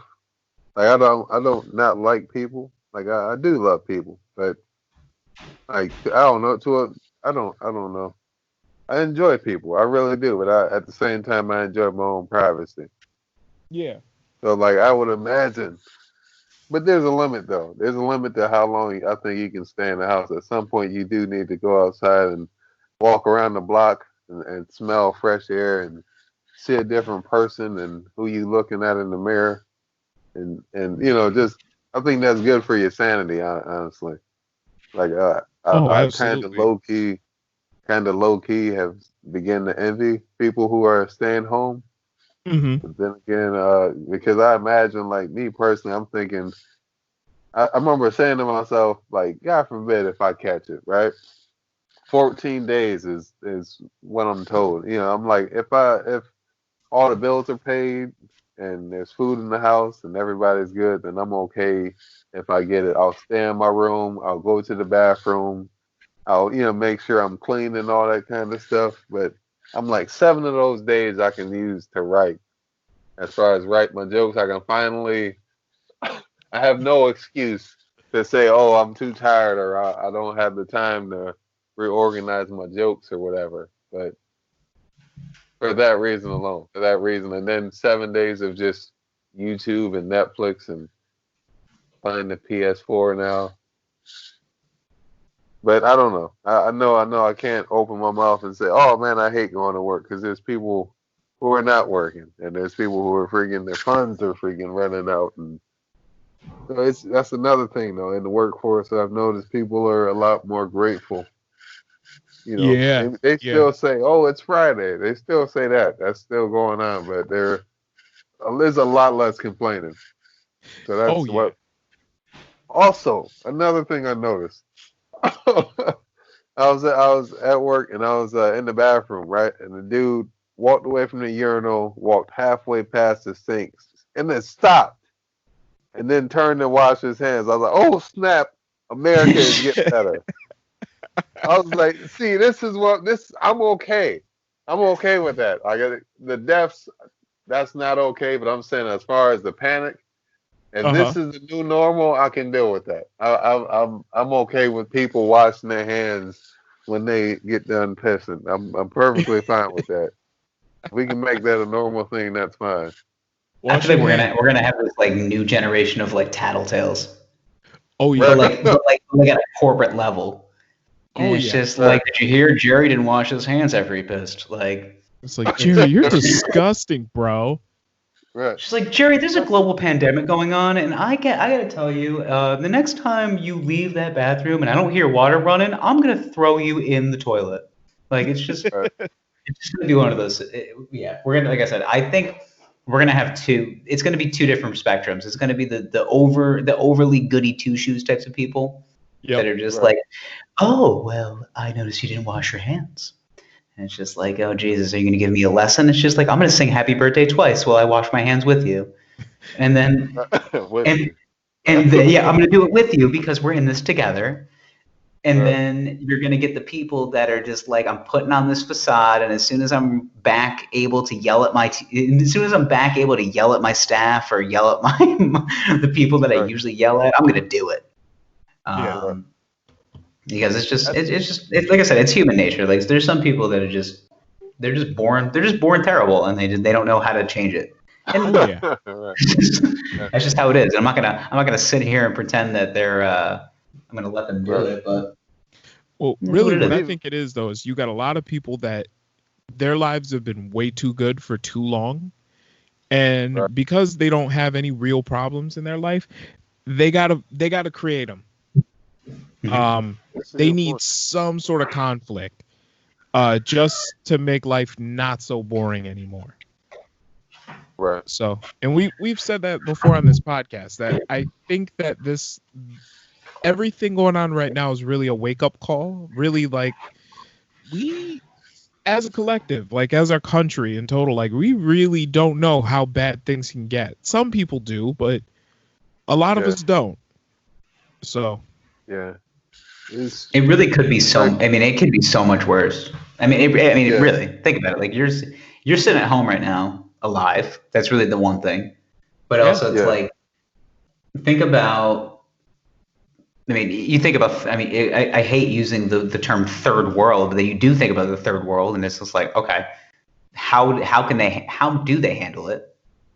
And that's the thing, is like, they seem like there's not a lot of cases of COVID in some of these countries. There are some, but there's not as many. And it's mostly due to, like, lack of dense populations and lack of, and also because of the other diseases that have ravaged those countries. So they're, like, unfortunately equipped for, like, they're like, no, we get it. We get infectious disease. It's kind of lives in our country all the time. Right. So they're unfortunately prepared. But, like, here it's the people that become, and I run into this too, just like kind of in everyday life, that people, they're burdened by it. Like, they're just like, this is such a problem for me. And it's just like, all right, man, like, it's a problem for everybody. Right. You gotta stop living in the you, and you gotta start you gotta start looking at everybody else. But, like, I look at it from the perspective of, like, what are the things that I could live without? Like, I could live without TikTok. Absolutely. Like, if that server crashed for eternity, I wouldn't care. It's that just never gonna crash, dude. It's so powerful. It's just so powerful. It's unbelievable, man. Like, every 4 seconds, I'm just like, oh god, there's another person dancing. But I was talking about it too before you came on with us. Is like the nurses that are on the front line in, like, New York City, needing a 5-minute TikTok break so they can keep their sanity. It's just like, why don't you call your family instead? You know what? Maybe their families suck and they don't want to talk to them. That's the thing. Like I said, sides, man. The unfortunate side effect of everything is that some people suck. That will never change. Yeah. Like, some people suck, man. It just is what it is. Yeah. You know? Nothing. And that I will take that to my grave. That's just, regardless of how the situation shakes out, the shittiest of people will continue to be shitty. Like, it just is what it is. Yeah. On that light note. No, when did you start taking it seriously? At what point? What happened? I'll ask you guys, and then I'll give you my answer. As far as when we were driving home from Saratoga that night, you started coughing. I was like, you know what? I'm fucking done with this. It was funny though, because, like, I told that story on the podcast that, like, you and I, like, last week, I told the story, like, you and I went out to Saratoga. We did that mic at Comedy Works. And I said you were a little sick, and you were, like, stocked up on hand sanitizer, and I'm just like, this is good. He's prepared. But then, like, the host was a little sick too, and I was like, shit, like, everybody's kind of sick here. I was like, I hope I don't get something. But then, like, my Yeah. perspective of it was like, well, if I didn't get it there, that was probably the one incubation chamber that I put myself in where I could have gotten it. So I felt a little bit better.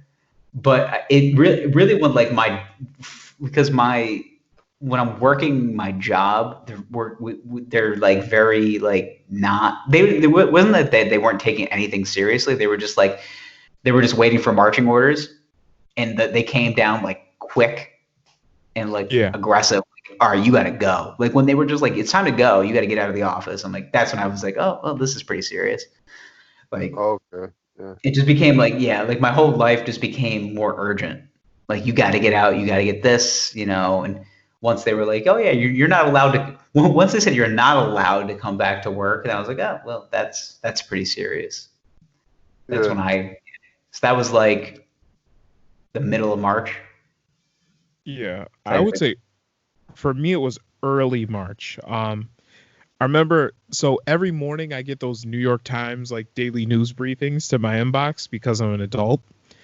And I remember reading the first one where they were saying that first person in Washington had died from it. And then the next day it was 2 people died. And then the day after that it was 6 people died. And I was like, oh shit, this is real. And it's going to get bad because I knew at that point the president hadn't done anything. He was still talking about it was just a hoax.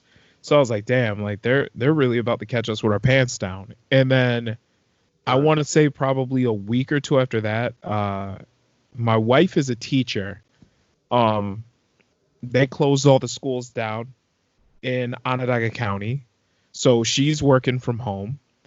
And then following week I'm home. So it was just that quick. Well, I was like, damn, like this, it got real out here, like quick. So when was that moment for you, Mike? For me, it was when I was driving Uber, and then I just like drove past and saw that the whole mall was shut down. I was like, oh, they serious. Because they're not about to just give up that much money just off like a hunch. I was like, yeah, this might be this might be pretty serious. It might be time to slow down on the Facebook jokes and actually take this shit serious. But I've actually heard that like I don't know what you guys are using for disinfectant. If you were lucky enough to get the Lysol wipes or Lysol spray and stock up on it, but recently I heard that like if you have like a spray bottle, use like peroxide. Peroxide is also good as well. Like it'll kill all the germs and it doesn't leave an odor. Once again, I got that information from when I was doing Uber, and this older lady was about to get into the car and she started spraying it, and she told me, I was like, oh wow. And then she told me that people start buying that up too, and I was like, okay, well, but I do have a spray bottle, and I will be stocking up on peroxide though, which is it's just useful information for anybody who may be listening. I was gonna say I've gotten to that point where like I've been taking inventory of our house, like right. And I've never like I said, it's only during these situations where you're just like, I'm counting. All right, how many rolls of toilet paper do we got? How many rolls of paper towels do we have? How many how many cleaning products do we have in the house?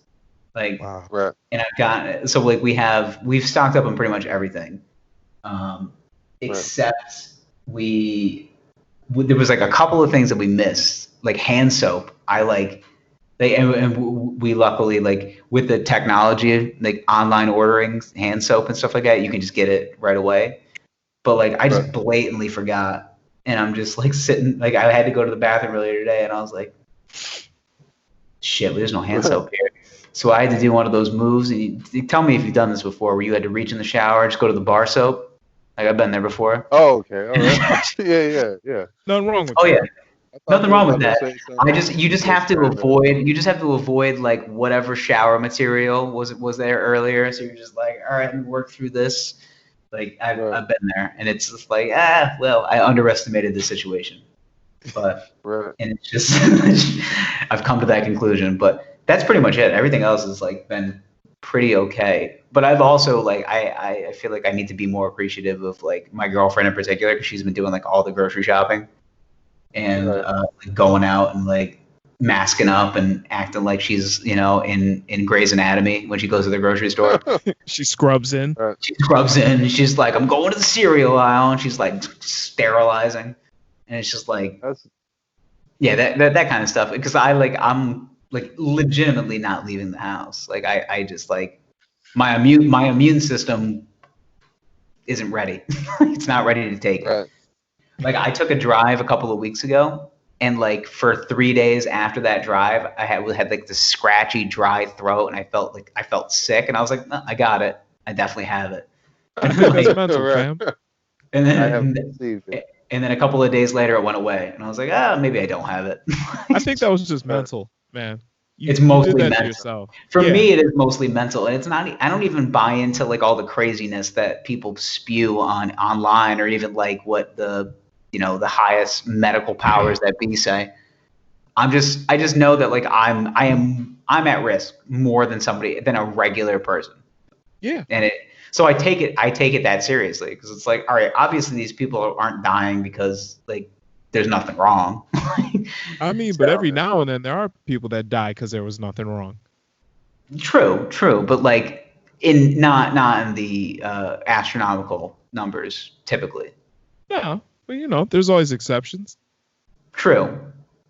But I have to take it seriously. If I don't, basically, I'd rather take it seriously than just be like, I'm fine. I'll walk into this grocery store and start, high-fiving cashiers. Like, it's just. Run your finger across the freaking not cart, but the freaking shelf and just collect dust on your fingertips. That's what obviously it's a bad thing too when like big grocery stores are putting up like the glass brigade or like the glass block in between you and them. Yeah. These guards. I saw that. And then in between every single checkout, they wipe down the belt. Yeah, they do. Like they're going crazy. They have to. I was in Costco. I asked them if anybody sneezed on the glass. They didn't think it was that funny.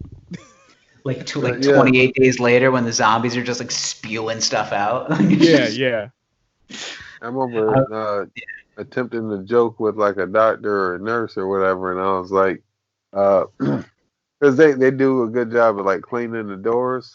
Like I was in like a little area where they, when you walk in the building, they check you and stuff like that. And I was saying, I'm trying to separate in my mind what is regular dirt and what is COVID. And like they didn't laugh. They didn't laugh at all. They just were rational, like, well, you should act like. I'm like, I was joking. I was joking. They thought you were serious too. Yeah, like I'll be washing my hands and I'll like mistakenly when I'm go to throw the paper towel out in the trash, like my freaking wrist will bump up against the freaking rim of the trash can, and now I feel like I gotta wash my hands all over again.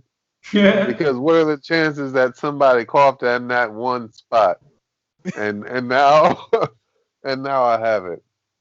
Yeah, I feel like this whole situation is going to create a whole new generation of germaphobes and like obsessive compulsive disorder. Like it's just it's going to happen. Like there's Absolutely. And it's going to be funny because like I know the one thing this has taught me is that I kind of enjoy washing my hands.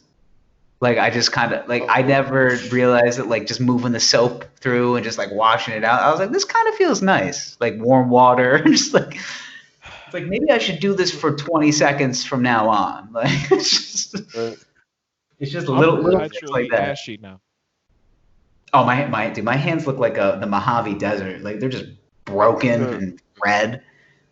It's just I gotta re-up on lotion soon too. I was gonna say I had to bring. I usually just have. I have a hall closet next to my bathroom, and usually I just keep the lotion in the hall closet. And I've been putting it just like on the top, like the back of the toilet. So like after I wash my hands, I go right to it.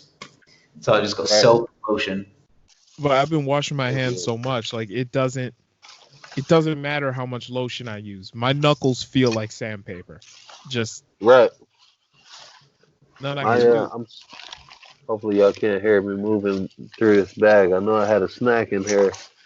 I'm freaking starving right now. I was gonna say, But I was gonna say, I feel like we've kept you for long enough. I think No, you no, should. no. I'm enjoying myself. That's good. I'm glad. I'm glad. I was gonna say we've been doing this for a minute, so we can let you go and enjoy your meal, get something to eat, and get some sustenance in your body. That's Just cool. enjoy a home cooked meal. But before we let you go, let us know all your social media. If you have dates, anything, just let the people know.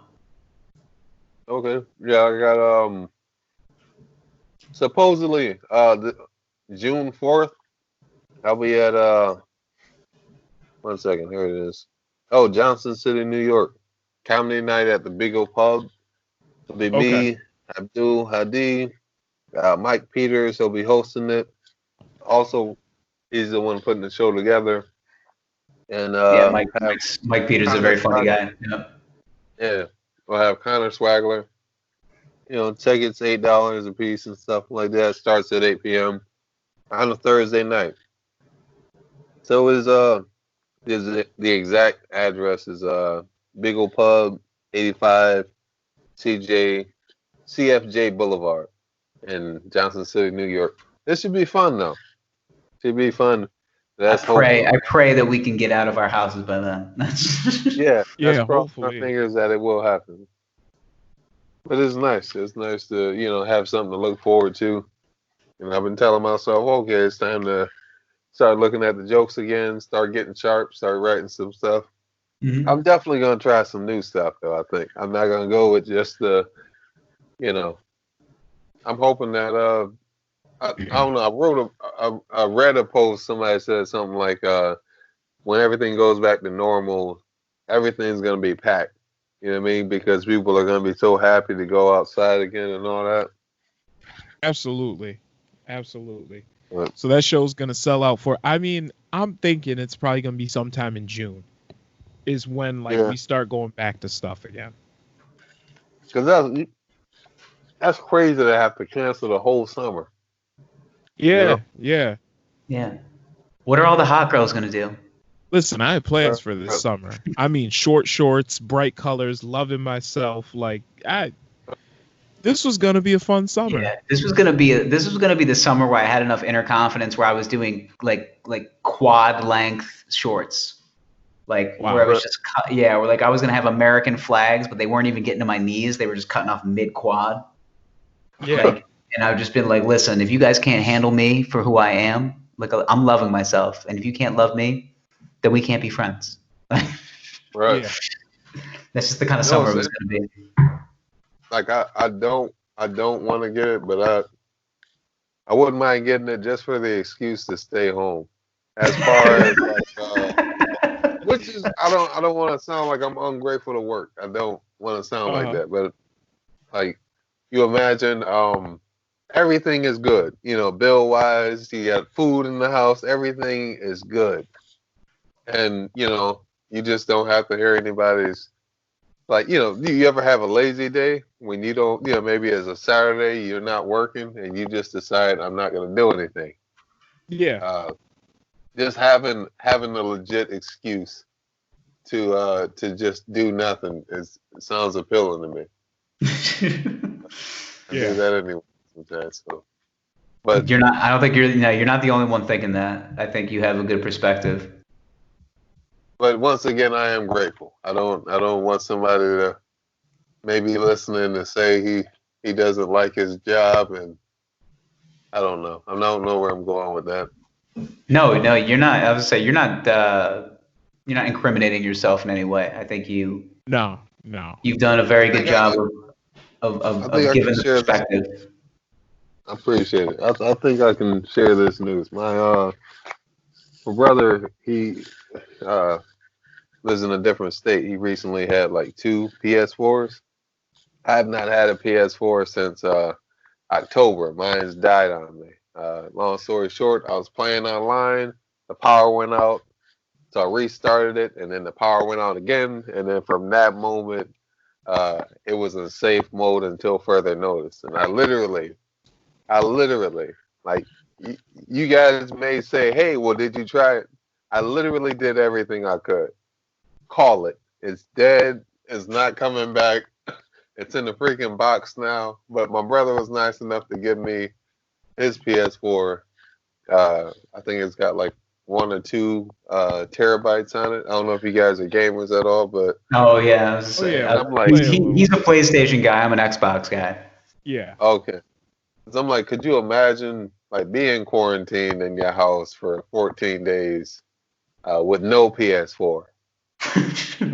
Damn. Which is kind. I mean, like I've been Mildly what, intimidating.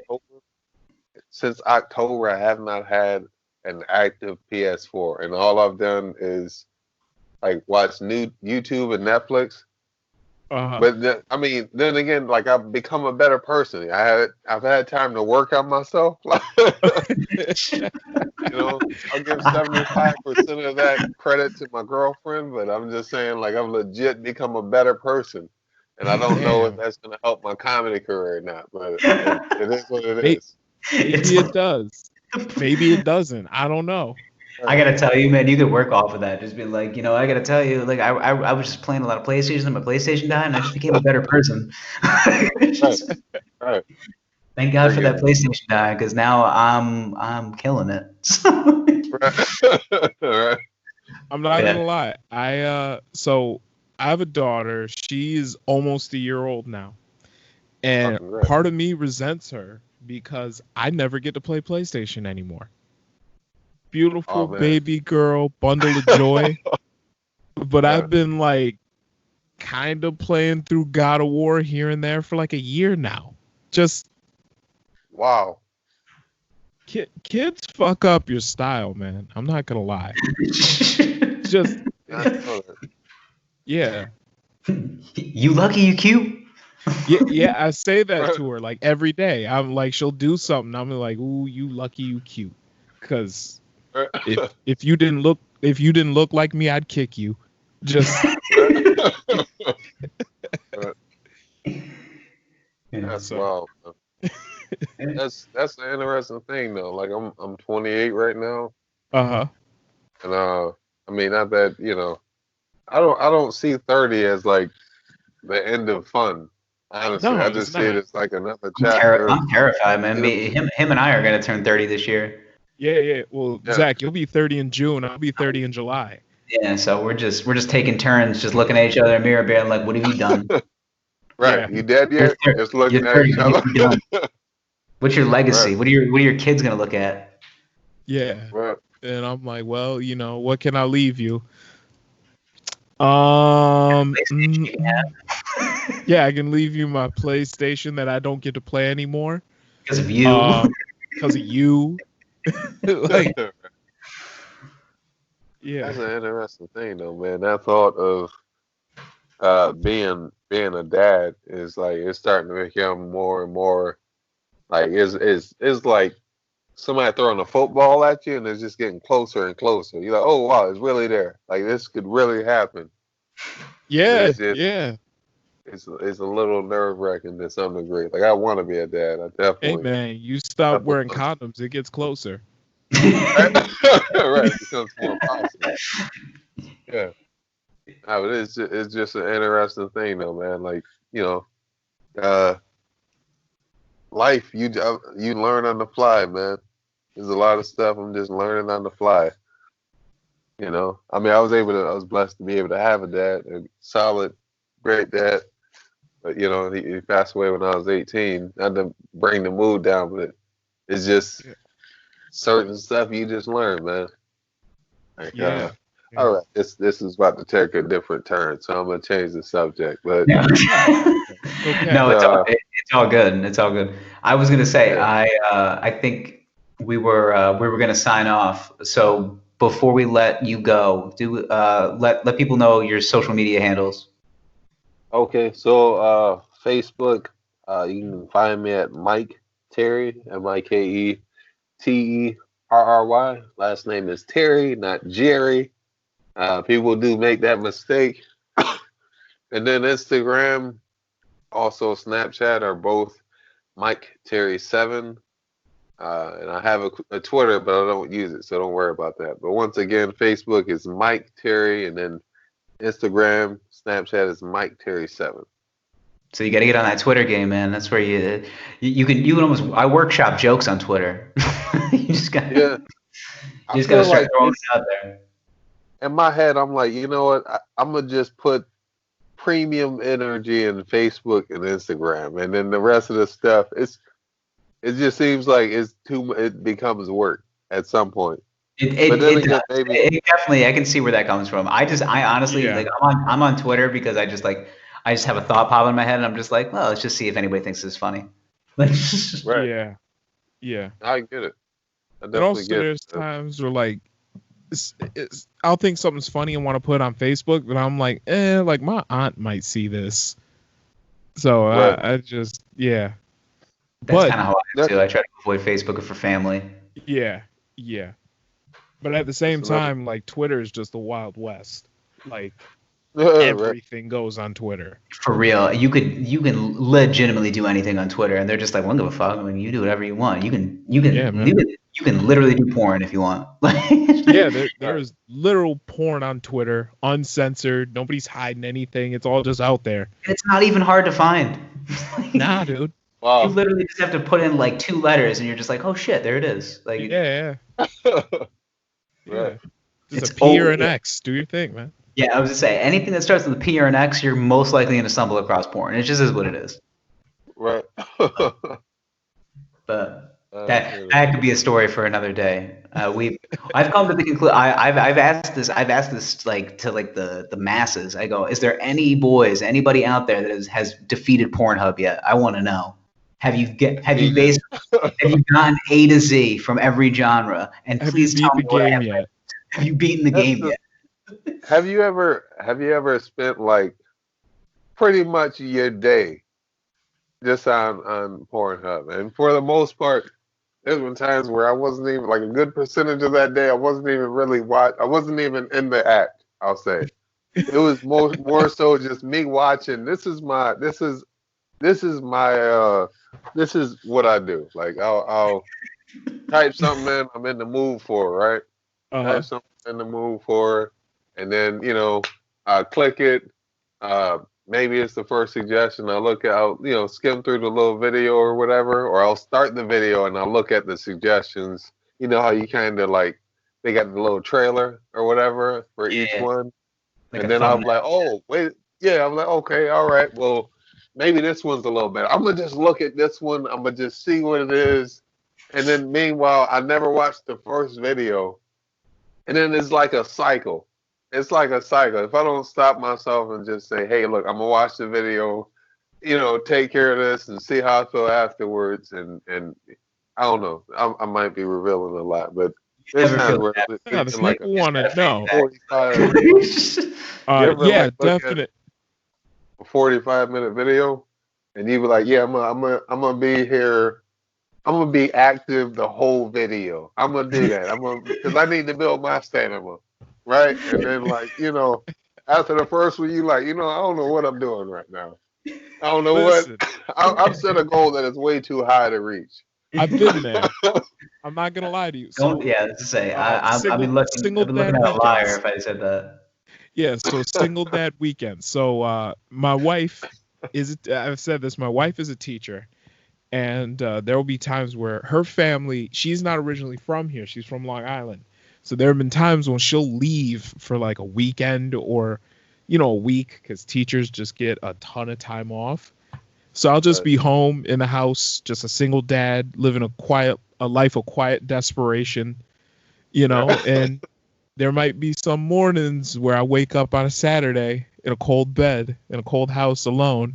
Damn leftovers last night, crumbs on my chest, and, hit the hub real quick, see what's going on. And next thing you know, like 3 hours have gone by, and, we still haven't arrived yet. So, yeah. I've been there, you know, and then Right. after that sessions, you know, a couple hours later, it's like, you know, I'm bored. Yeah. Fingers start wandering. Right. You know, we've been there. We fought those battles. We came out on top, kind of. I was gonna say, even in quarantine, I mean, you can just, especially now, it just gets to a point where it's just like it becomes aimless internet searching, and it's just like Right. you can only search things in Google so much where you're just like, let me just go on. Yeah. Let me stop fighting. What am I In the playing interest of around? science, like, yeah, What is why it am I with beating you? around the bush? Like, it's, Right. but it's like it's the genre differences. Like, Gerald turned me on, and not literally, but like just told me, No, I told did, me, buddy. yeah, no, you do a good job, but like, Yeah, told me you're about welcome. quarantine or coronavirus porn. Like, it's a legit category on Pornhub. Right. And it's like they're just people in masks just like showing up and just being like, what are you doing here? And it's just like, man, I've been in quarantine. Like, put on this mask and we'll fuck. Like, it's just, it's, No, it's bananas. Like, it's not, listen, it wouldn't exist in any place but America, because it's the greatest country in the world. That's the thing. I'm at the point where I might be. I had a conversation with myself the other day, like, you know what, I should take a break from this. Like, I should. That's the level I'm at. That's the level I'm at. I'm like, you know what, how about let me do a week? Let me just do a week without even looking at it, and then let me see where I'm at. Let me see where I'm at mentally, emotionally. Maybe, maybe I'll be a little more stable. I don't know, but that's where I'm at. Where I got. You're gonna, so you figure out two things. When you console yourself that you got to take a break, that you got to take a step back and look in the mirror. Don't look at yourself. Yeah, I would say never look in the mirror, because you're not gonna like what you see. Right. I've been there. I'm just like, what the fuck? Like, what exactly am I doing here? Like, there could have been 30 minutes of good material written, or I could have, like, I don't know, like, made a fucking table. Like, I don't know. Like something else. Whittled something. I don't know. Yeah. I'm just saying, there are some alcoholics out there that I'm willing to bet you probably like them better when they're drinking. I'm just saying. Like, right. Well, I don't want to get too far in that family history. All right, we gotta get out of here. All right. All right. Okay. We gotta get out of here. All right, Mike, Terry, thank you so much for popping in on the Wine Boys podcast this week. It's been a delight. It's been insightful. We've learned so much about about stat padding, like so much more than I thought. It's amazing, but it's been overall a very good experience. And when we can have you back, we'd love to have you back sometime. I appreciate that, man. I would love to come back. Awesome. I shouldn't say that after what we just talking about. I would love to. No. We're gonna have to get the gory details of all those stories. Yeah, it was very on brand. Yeah. I was gonna say, I think you pretty much nailed the whole synopsis of this podcast in a nutshell. That's basically what this is. It's just an excuse. Just an mostly excuse. Dick jokes. It's mostly dick jokes and the occasional political satire, and then what have you searched on Pornhub lately? That's basically what this podcast is. So pretty much. Yeah. It's all good stuff at the end of the day. So all right, we'll sign off. Boys, thank you for listening. Another fantastic rendition of this podcast. We will see you next week, back and better than ever. Bye-bye. I love you. Please call me back.